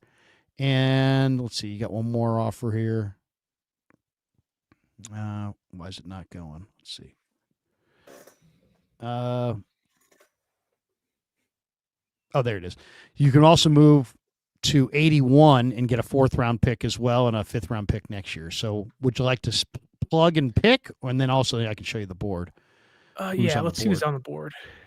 Denzel Burke, Noel Williams, who was from Cal, who had a really good Shrine game. Parrish, seems like a lot of corners. Parrish from K-State's a really good corner. I think you have Kobe cornerbacks Bryant's pretty good on the board. Oh, that's why. I'm sitting there going, I'm sitting there. Why? It's all corners. Okay, so now you're looking at both of the Buckeye running backs. A lot of Niner fans go, no, not another 3rd round back. But I'll tell you this, man, either one of those guys, you can't go wrong. Travion Henderson's good. Quinshon Judkins is really good. Here's some of the guys. Jared Ivey's a big edge. Mason Taylor is Jason Taylor's kid. That's the tight end. Yeah. Kennard is the SEC Defensive Player of the Year, as I mentioned. Barrett Carter, if you want a receiver, tiny little receiver, you can go Tez. Restrepo is a good route runner. Scatabo. I kind of like this kid Knight from South Carolina. He's super athletic. I like this tackle Belton. Chris Paul they met with. I saw that this week. Jared Wilson's a jumbo center. Farmer from Florida State's a pretty good defensive tackle. So who are there's some the interesting. offensive linemen available right now? Anthony Let's see. Belton is the highest rated one from tackle. Then there's Ernest Green, Trapillo from Boston, Jalen Rivers, pretty good athlete from Miami. Holland Pierce is a monster for Rutgers, just an absolute house. J.C. Davis is a good offensive lineman. He's a day 3 guy, but he went to McClymonds, and Illinois ran the ball this year. And that's the outside line. The inside line, you have Mbow from Purdue, Ratledge from Georgia, Jared Wilson from Georgia, Fairchild. You got 3/5 of the Georgia line there. I kind of like Jake Majors. I love this Willie Lampkin kid. I'm definitely going to pick him later. Jackson Slater, who's coming on the show next week from Sac State. Nice. I'm looking forward to having Jackson on. Is there another position you want to look at, or is there a certain spot? Yeah, so I'm kind of in between. Either this is the time of the year where this is the time of the draft where you almost have to start to hunt around a little bit. right, like I'm in between. Like we've gone defense twice. We did trenches. We did cornerback. Do you go offensive line here? I really like Ozzie Trapillo from Boston College. That said, I also see a lot of defensive tackles I like, but do you want to go defense 3 times in a row? I'm not entirely sure about that, knowing the needs you have on the offensive line. My only concern about Trapillo is that he's probably a tackle. He can't play on the inside. He's not going to be your left guard. And I think he's going to be a legitimate right tackle for you. He's a right tackle.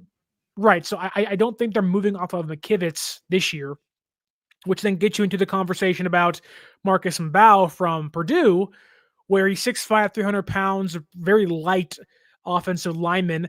But he also played right guard in 2022. I think that may be a place they look at and say, could Pooney play left guard in 2025? Then Mbow goes to right guard in 2025, and you have McKivitz there, but you've improved your trenches a lot on the interior already.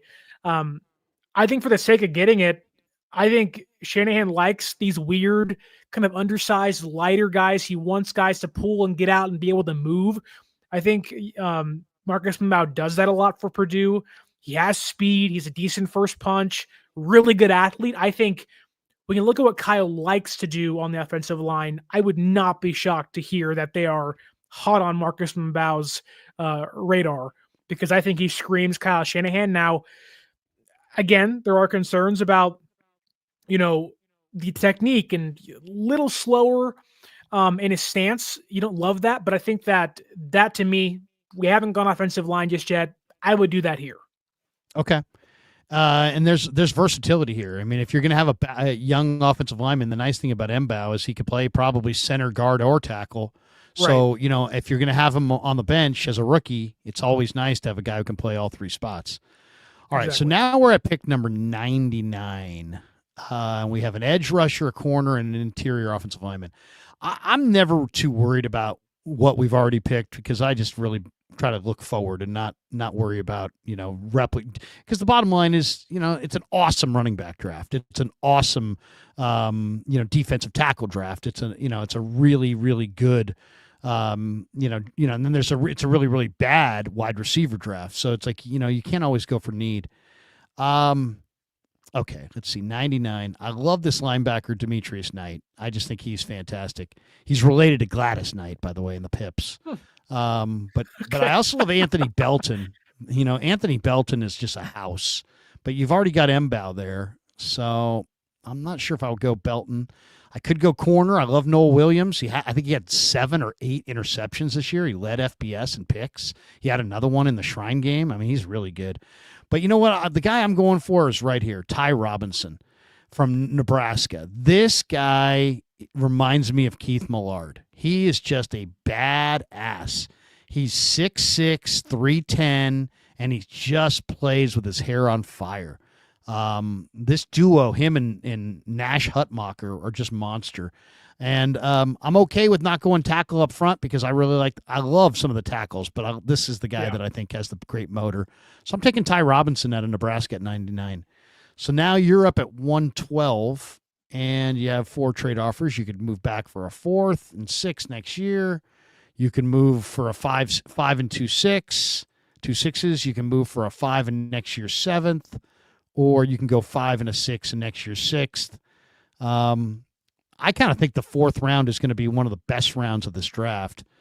What are you thinking here? I can highlight any position you like, but this is the top of the board. Yeah, I think, not that I'd want to do it, but I think you look at who is at the top there on the draft board. I think it was Jordan Birch from Oregon. Again, Yeah. I'm not saying I would do that now, but Jordan Birch, 6'5", almost 300 pounds, senior, he had Defensive 34 end. pressures this past year. Yeah, and so I think 10 sacks. You want to talk about, he played defensive tackle in high school. Maybe he gives you the inside-outside versatility you want. Charles Omenihu screaming at you. I know they have Yetur Gross-Matos. I think Saul would have a lot of fun. I think he's just one of those nasty mother you-know-whaters that get inside the defensive line and tear things up. Again, defensive heavy draft thus far, but I'm having a hard time turning that down. I do want to see who they have at safety and linebacker, though. Okay, at safety, you have Malachi Moore. A lot of people like Malachi Moore. He's a really good player. Otherwise, down the board, I mean, I like this Mac McWilliams from Central Florida. I thought he looked pretty good in the All-Star game. I don't love the draft for safety. R.J. Mickens is a good player. His dad was played at A&M in the 80s. If you remember Mickens, I think it's Ray Mickens, and this is Ray Jr. That's what they call him, R.J. Mickens. He's a pretty good corner, or a pretty good safety. Malik Verdon, he's not a bad player. Oladipo, his brother is already in the league, I believe. There's some interesting names here. That's Bryce Anderson is not a bad player. So that's safety. What's the other spot you want to look at? Cornerback. Corner. You got Denzel Burke, good corner, good tackler. You've got Noah Williams from Cal, Jacob Parrish from K-State, very strong one-on-one tackler. Kobe Bryant is really lean, but he's a dog. Both these guys from Kansas are good. Mello Dotson, who's tall. Mello Dotson's like 6'4". Kobe Bryant is like 175 pounds, but he's 6'1", and he's really, really aggressive. Is Knight there at linebacker still? I'm not sure if he's gone just yet. He might still be here. Yeah, he's there. He's number 2 linebacker. Go ahead and talk him up for me. Well, I mean, okay, so Demetrius Knight, I mean, the footage that I saw of this guy, first of all, he's on a great South Carolina defense, and he just closes like nobody's business. I mean, this guy can really, really run. I don't know what his 40 is going to be, but I'm eager to see what he runs at the combine, because on the film, it's off the charts. In fact, I'm probably going to see if I can show you something on this guy, because he's so good. And there's some undersized linebackers. This guy's actually has good size. But he really can run. I mean, really can run. And he's, as I said, he's an academic All-American. He was a transfer. Let me see here. Maybe I can search over here. And he's just a really, really, I think I spelled Demetrius wrong. I'm getting my Demetrius. Let's see. Let me double check the spelling on that. But yeah, this guy, he's smart. He was good in 2 different programs. And if you watched him, he just flies all over the place. I mean, he's just a really, really fast player. And when you see him close the space, it's incredible. It's incredible watching this guy close the space. Let me see if I can type this in better.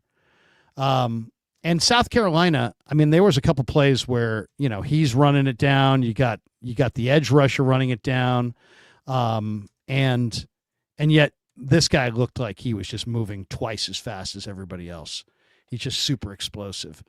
Okay, here, I got the footage here. Yeah, he's 250 pounds. Here's an interview that he did.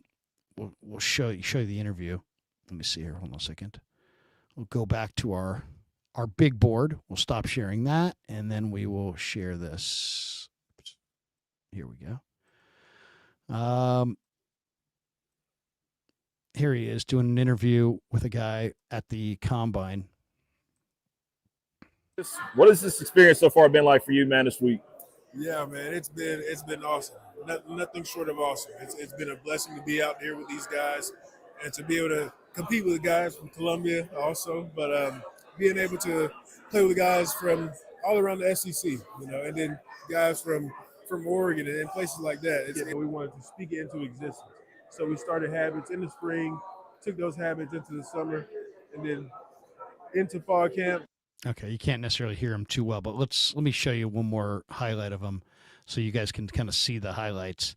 And there's a bunch of good ones, but let me make sure I can find the one that I'm looking for. But yeah, this guy really closes, and great speed. Here's a workout.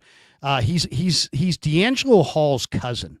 Remember D'Angelo Hall, who the Niners, I guess, were talking about maybe having as a did they interview him, or did they rumored to be interviewing him? Or? I think they interviewed him as like one of their assistant defensive backs coaches. Okay, so here is the workout. Just, linebacker Jets coach putting him through the paces here. But there's a lot to like. I mean, the speed is really good. And I don't know, you can't really tell here, but I mean, he's a hitter.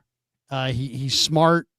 I think he's scheme versatile. I think he's a guy that could step in right away, day one, and start next to Fred Warner, especially if you got rid of a guy like Greenlaw.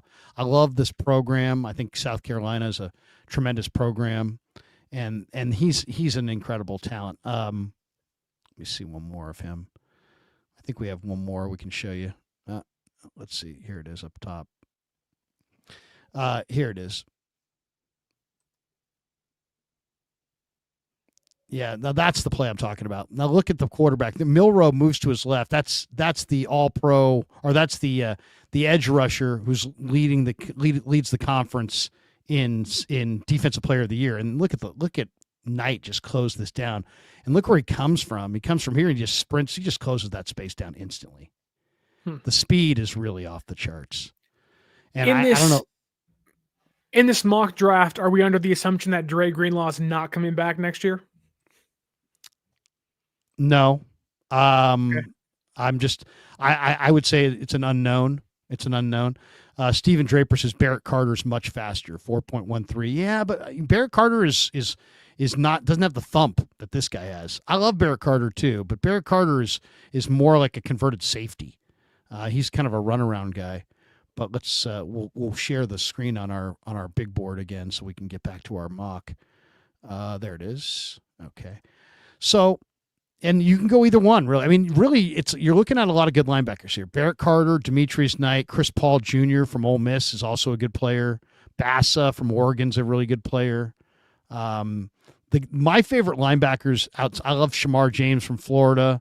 Carson Bruner is a good special teamer. But then even further down the board, David Benda from Texas and Chandler Martin from Memphis. I mean, they're awesome. They're a little undersized, but they're just awesome players.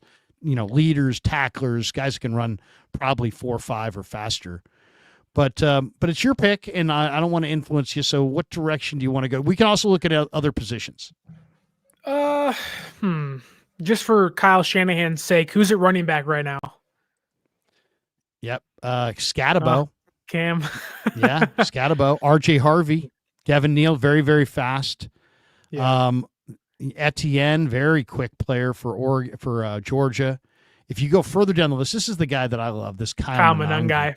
Oh, yeah. Yeah, I mean, he's just crazy. I mean, I seen this guy get hit so hard, and then he doesn't go down. I mean, he just keeps running. One time I saw him get hit so hard that he got knocked 3 or 4 yards laterally, and he just kept running. It was the most amazing thing I've seen. That's one of the greatest contact balance backs there is. Kyle Manung guy. And then there's a bunch of other guys. Bayshell Tutin's a good return man. Yarns is a good player. This guy was the MVP. Do I go with Knight, or do I go with Birch? Scatabo? That's my conundrum here. Is do I value what Saleh can do with the defensive line and rebuild those trenches? Birch is no longer there. Birch is gone. Oh no, there he is. Birch is an edge, but they list him as a defensive lineman. He's an edge though, but they don't have him under edge. So Birch is a big edge. He's not very long, but I think I just love that fit with Birch in San Francisco. Okay. We'll go Birch. It's gonna be a good grade too because he was, B plus because he's quite a bit up on the board there. They had him in the 80s, and this is at 112. All right, we pick back to back 138, 139. Let's go all. David Walker's an amazing pass rusher. Love him. You know what? I'm not even going to think about this one. This guy dominated the Senior Bowl. Savion Jones from LSU. This guy is an amazing player. He played edge rusher at 285, 6'6", 285 for LSU. They moved him inside during the All-Star game, and this guy wrecked shop in the Senior Bowl. He just totally dominated. He's 6'6", and he's 6'6", 280, and he's just ripped. And I don't know if he's going to play defensive end or defensive tackle, or if he's going to be like your NASCAR package defensive tackle, but he's just too good to pass up right there. So I'm going to say Savion Jones. But what do you want to go with? You're up now. Let's look at tight ends. Yeah, it's a great tight end draft. So you got the Oregon kid.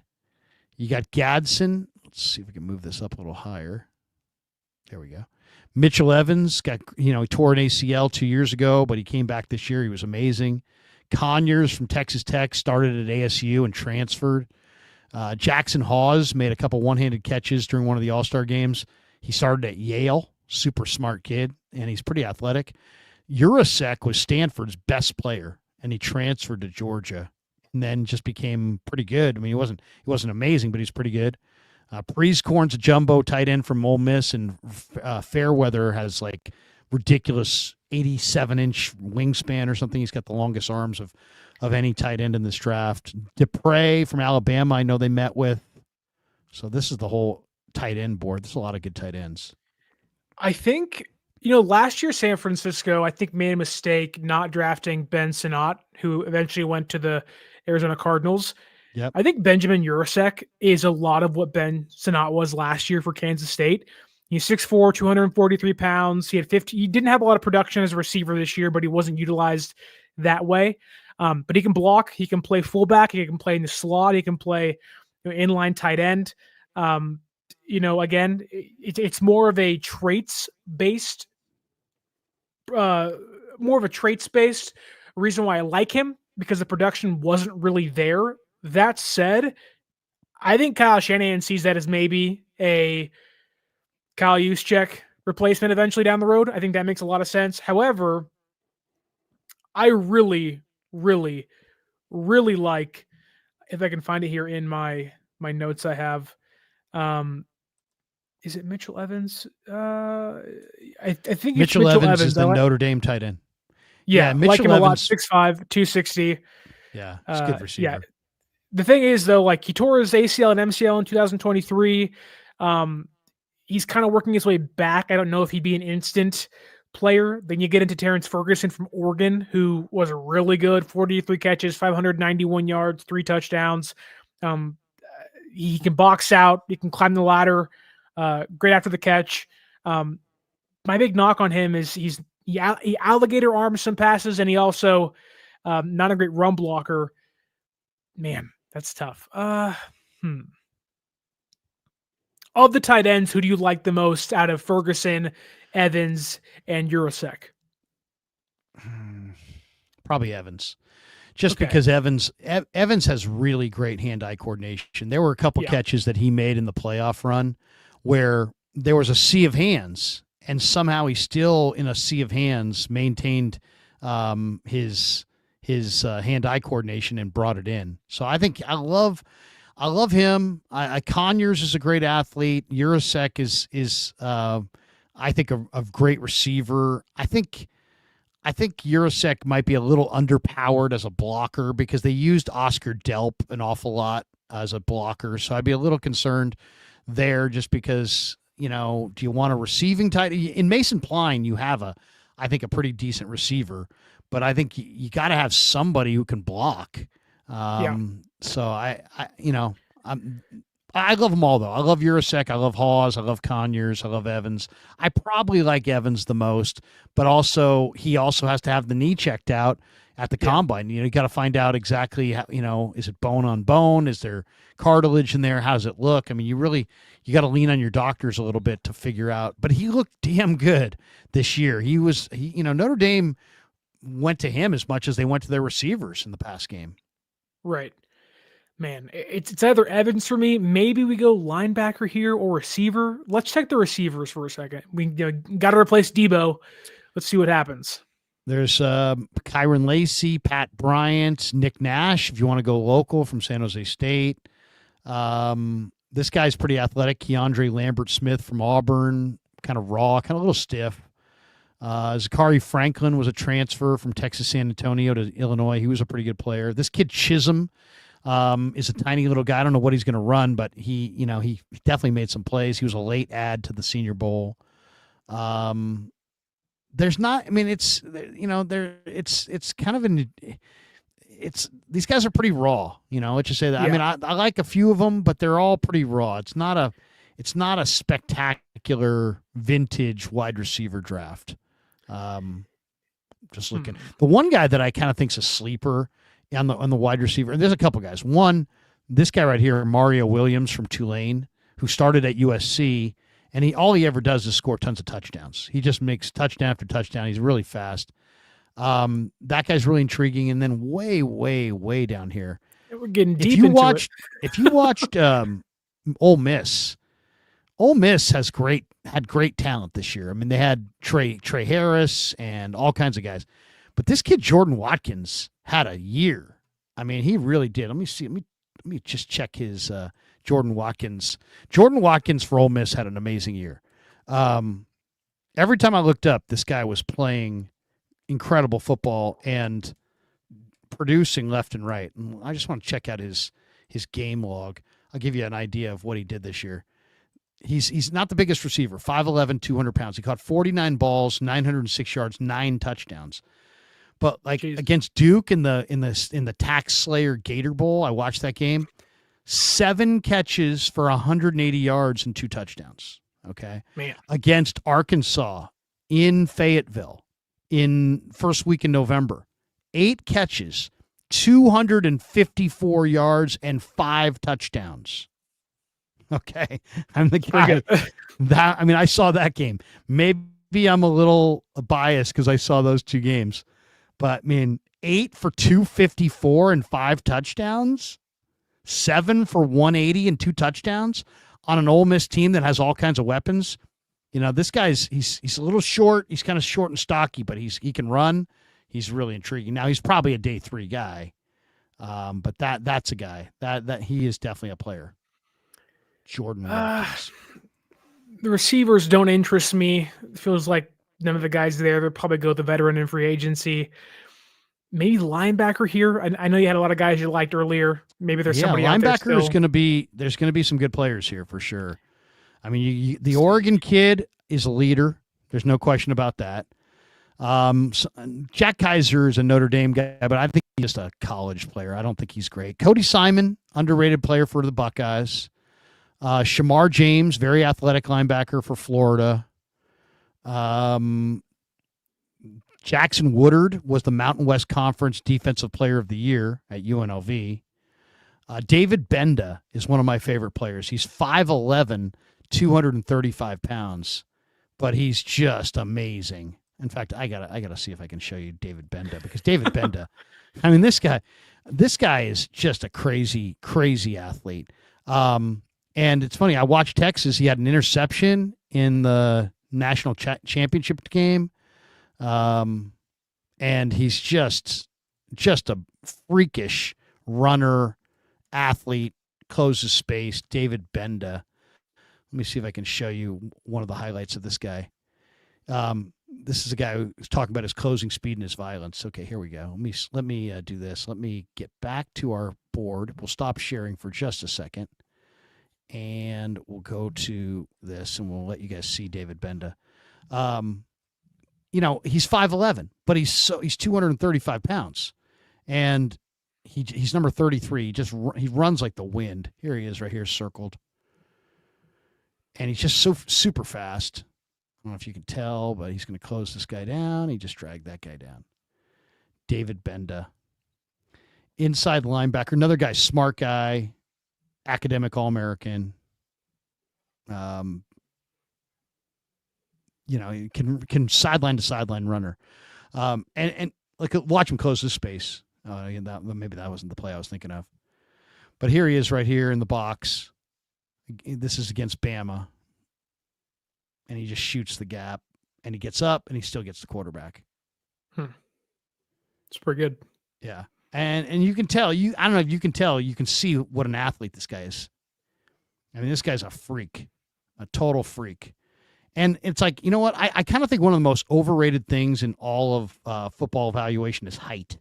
Because the athletes that play this game now are so athletic. The players that play the game, it's such an athletic game that it doesn't matter anymore if you're like in the old days. Oh, you want this guy to be 6'2". Okay, but guess what? I'd rather have a guy who's 5'11", but he's a freaky athlete, than a guy who's 6'2", but he's just an okay athlete. Right. And that's that's what this guy is. He's just a freak. So there you go. That's David Benda. But that, he's just one of many. I mean, Chandler Martin is really, really good. If you go further down this list, Eugene Asante had a tremendous Senior Bowl. He's a super hyperactive tackle machine.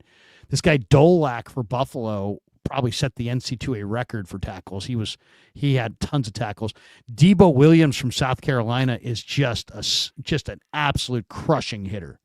This is a guy who just looks to kill, seek and destroy. Jalen Sneed from Notre Dame's a pretty good player. So there's a bunch of good linebackers for sure. And they're all pretty much still here as we're at pick 139. If a lot of them are there, then I think that we can find one later in the draft if we inevitably do that. I think San Francisco needs that backup tight end. I'm okay risking it with Mitchell Evans. I think if the knee's okay, then great. Because if he is and he's okay, then you have a really good run blocker. Last year per PFF, the 60.7 run blocking grade. The guy that can play over the middle. He has size. He can be a red zone guy. He's not the best athlete and isn't the best separator, but he's super dense and he plays like it. So I think if it was me, I would go Mitchell Evans from Notre Dame at tight end. All right, we went Mitchell Evans. Now we're at 189. Let's go to all, see what's the best available. Now, I don't know. Malachi Moore might be hard to pass here because he's a safety. The Niners also need a kicker. Are they going to go with Borregales? They met with Borregales. I can't draft a kicker again. I just can't. I don't care.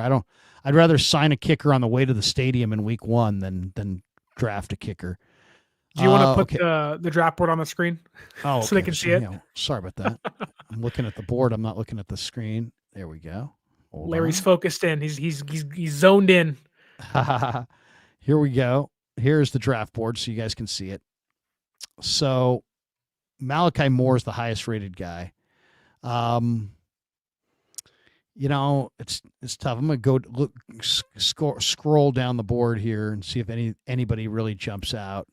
There always will be somebody. Cody Simon I like a lot. Jalen Conyers would be another tight end. I really like him. Taj Brooks is a bowling ball running back, but he's really good.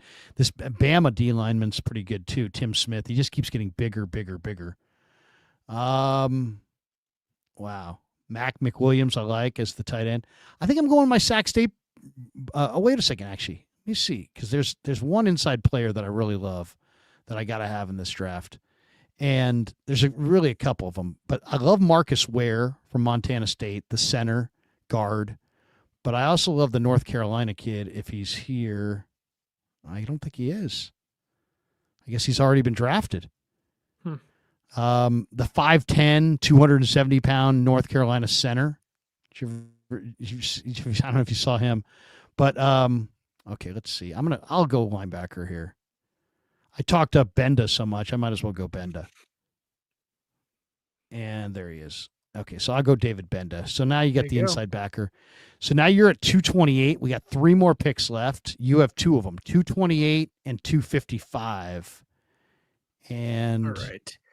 Let's see. You can, at this point, best available. The deepest things in the draft are D tackle, running back. I would say are the deepest positions in the draft. So there's going to be some amazing running backs. There's going to be some amazing defensive tackles. I am all for drafting. I think is it Khalil Mullings from Michigan, 6'2", 230 pounds, Yeah. 948 yards this past year. 657 were after contact, which is just insane. Yeah. 37 forced missed tackles, 12 rushing touchdowns, 16 explosive plays. Linebacker convert to running back. I think when you talk about getting in, 6'7", the round 6'7", like this is a guy who doesn't fumble. He's only running back for the last 2 years. Only play running back the last 2 years. He's growing into the position still after converting from linebacker. Kyle Shanahan likes those fullbacks, running backs that see the game like quarterbacks do. And I think Mullings really does that out of the backfield. And I think that is Jordan Mason going to come back? It depends on the tender they give him. Elijah Mitchell's probably gone. You like Grendo, but he can't stay healthy. McCaffrey had the PCL and the calf and Achilles stuff. I think Mullings would be a tough SOB to get in. I don't know, what is this, round 6 or 7 right now? Yeah. I think you really have to make this pick. There we go. A+, by the way. Gave you an A+ on that one. There you go. That's a good one. Let's see. Running back is super loaded, but you just drafted one. Yeah. Montrell Johnson from Florida is amazing. Mario Anderson's really good. Okay. Interior, I might go. I'm going to check that D-line again. Let's move this down a little bit so we can see more of these. This Jamare Caldwell. God, he's 340 pounds and he's really fast. He's good. He's good. He had a good week. I'm gonna go defensive line again. And there's a bunch of good ones here, but I'm gonna go with this guy right here, Eric Gregory from Arkansas. He's just a horse, and he moves exceptionally well. Arkansas is a really underrated program. In a normal draft, this guy's in the 4th or 5th round. In this draft, he's going to be there at the end. And he if you watch his film, you're going to love him. I mean, he's good against the run, good against the pass. And you're up with pick number 255, the last pick in the mock here. Let's take a look. Alrighty. Who's the best player available? What do we got? We got a tight end. What do you know about Craig Woodson, safety? Nothing really. I don't know much about. Well, I saw him in the All-Star game, and he dropped an interception. Okay. He looked like a decent mover, but he didn't look like a special pro athlete. He looked like a college athlete. Okay. He didn't stand out. Is this where we go with the Jake Moody replacement, the very last pick of the draft? Let's see. There's Ryan Fitzgerald. Oh, the Michigan kicker, I'll say this, the Michigan kicker is a damn good kicker. This Dominic Zavada. We've heard that before. I know. We saw her lettuce. It's funny, but I mean, I don't know if I would want to replace a Michigan kicker with another Michigan kicker. Also, I'll say this guy's good. Caden Davis. Now, he missed a kick in the Senior Bowl, but the guy's got a big leg. I mean, really big leg. He's got a tremendous boot. I know he's listed at 840 here, but I mean, to me, I think he's a pretty damn good kicker. This is like one of those spots where, you go back and think about Brock Purdy. Do you want to risk one of these guys being a UDFA and having the open market to pick and choose from? Oh, man. Well, you can also go back get quarterback. Tyler Shugg, if you like Tyler Shugg. Like, they're probably not going to bring back Brandon Allen. I'm going to assume Joshua Dobbs is gone. I know Tanner Mordecai is your guy, but can he be quarterback number 2 this year? Who knows? Hopefully, maybe. I will say this, that Tyler Shaw? Shugg. He goes by Shugg. He started at Oregon like 7 years ago. He's 6'5", 225. He played at Texas Tech. He played at Louisville. He finished up at Louisville this year. This guy throws the ball great. Like, I'll say this. If the Niners took Tyler Shugg, people would demand Tyler Shugg to play over Brock Purdy at some point, because he is a bigger, stronger guy who throws a great football. I mean, he's 6'5", 225 with a real gun. So, he doesn't move well, but he's a true pocket passer. He's a pocket passer, but he's a pocket passer with a howitzer. He's got a really good gun. Right. Yeah, the one drawback to him is that he's played 7 years of college football, Right. right? He'll be 26 this year in the middle of his rookie season. Broke his collarbone in 2021, shoulder injury in 2022, broken fibula in 2023. That said, I mean, 3,350 yards passing, 23 touchdowns, 22 big time throws this year. Like, you talk about a quarterback that fans say, wow, there's the archetype for a Carson Palmer like player that can stand in the pocket, take a few hits, but can toss that sucker downfield. I just like, would Kyle Shanahan actually like a quarterback like that? I have a hard time buying into it. I feel like now he doesn't mind those smaller quarterbacks that can be kind of a little squirrely like Purdy and Mordecai are. I don't know if he'd want that true pocket passer.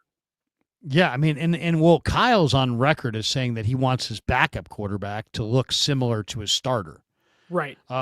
So, maybe he doesn't want, as you said, the pocket player. And then, I like Peyton Thorne a little bit. He runs around. He's got a good athleticism, but I don't love any of these quarterbacks, to be completely honest. I mean, maybe there's a guy. To me, I don't see Brady Cook's not bad. This kid Hennigan is kind of clutch from Memphis, but it's not a vintage quarterback draft. So I don't think I'd go quarterback. But let me see what's the best.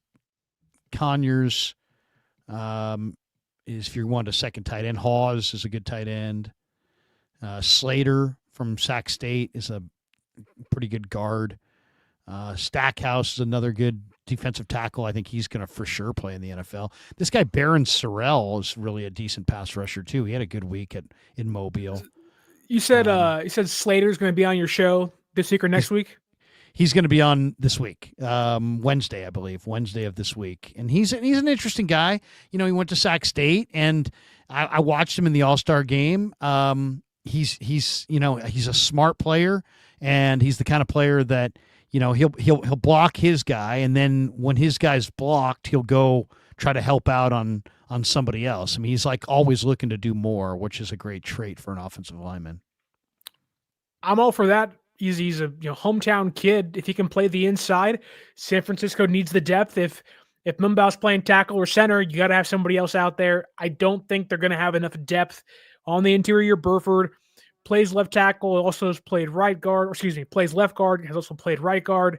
Feliciano's probably going to retire after the end of the year. I guess it's already over now, but seems like he's done. He's so done. Let's go with your guy Slater.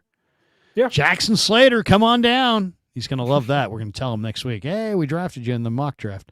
So here we go. Here's the mock draft. We start with the edge rusher, Mike Green.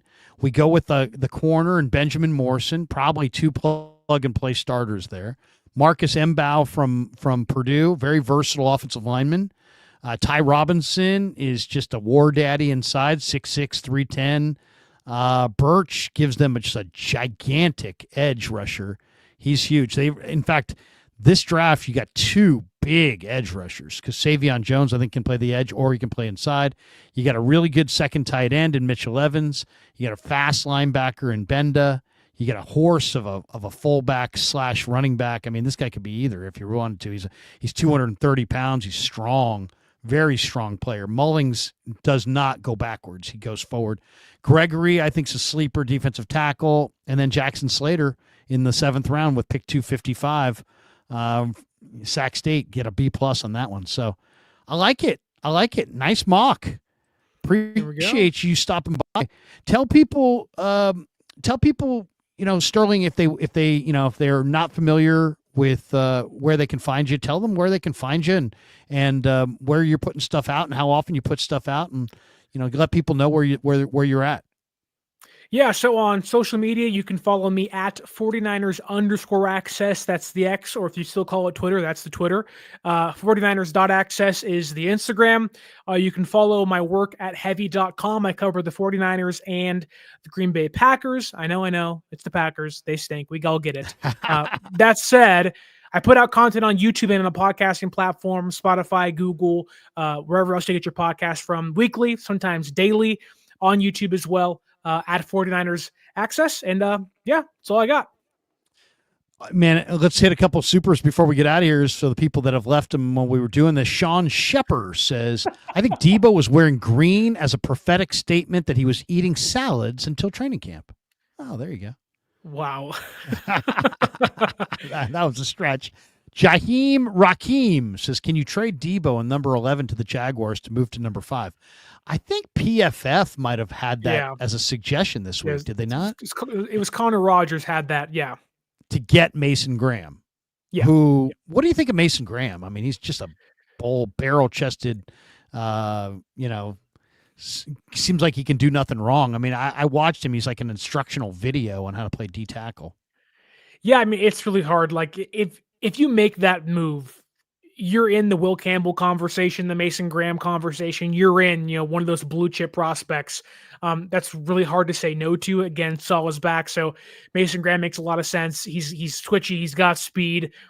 He doesn't always win with power, but I don't think that's going to be a problem. He's an instant starter.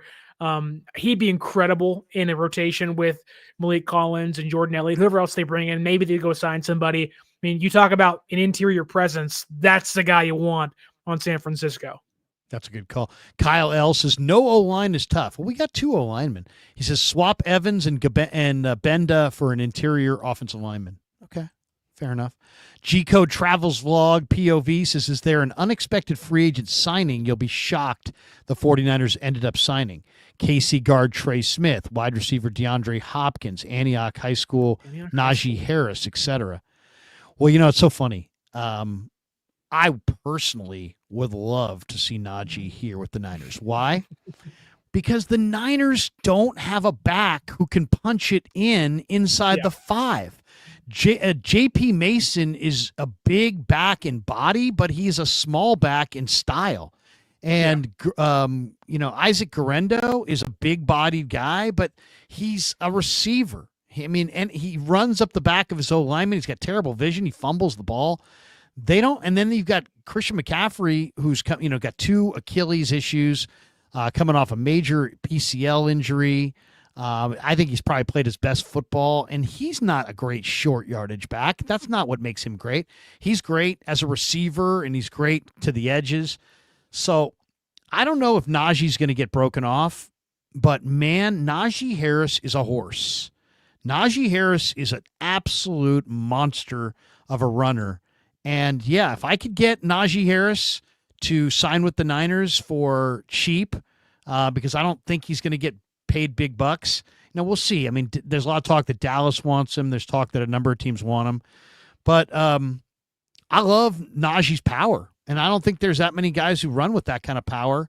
And the Niners, as far as I'm concerned, Sterling, they have to get out of this draft. They have to be able to run the ball inside the 5.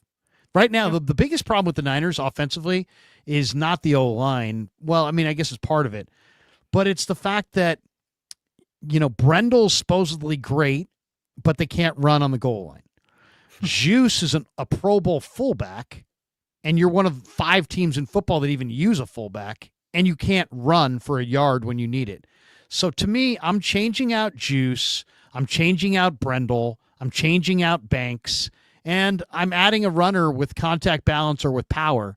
And in this draft, we got some good players. But, if you could get Najee Harris, I would. That's the one guy I would – out of these guys. Now, obviously, Trey Smith is a tremendous guard.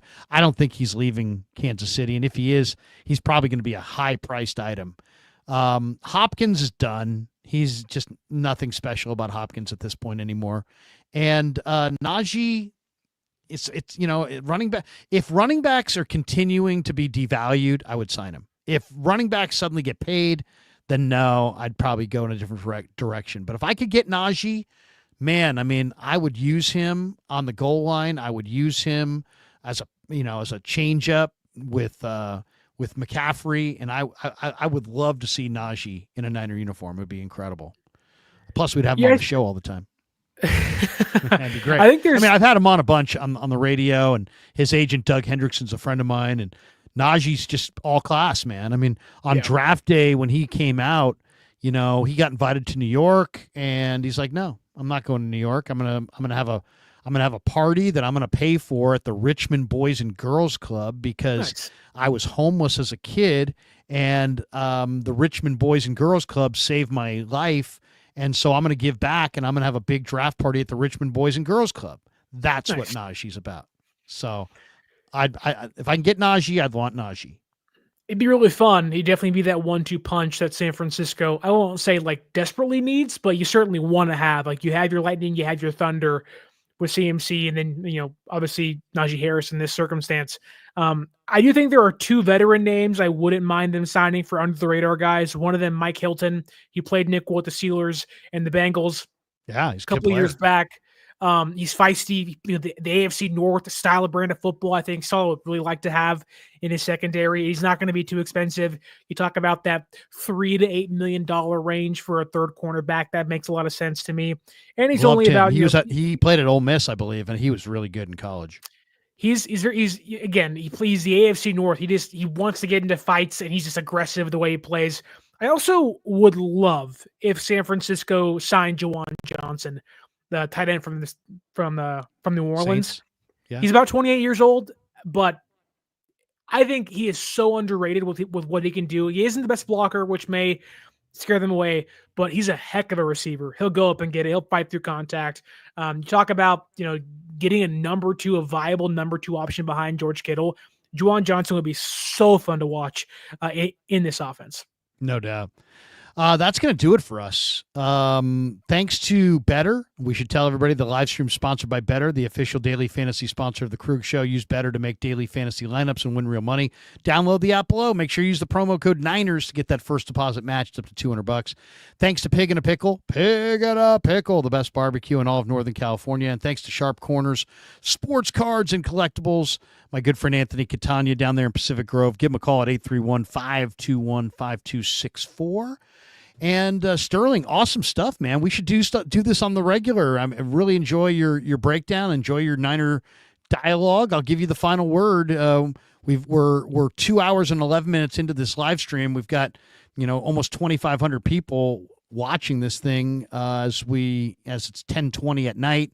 You got a final thought before we head out of here? Yeah, Debo Samuel. See you later. Deebo, it was nice knowing you, but it's over. It's over. Anyway, for Sterling, I'm Larry. Have a great night, everybody. Peace. Yeah, never met a man I've been scared of.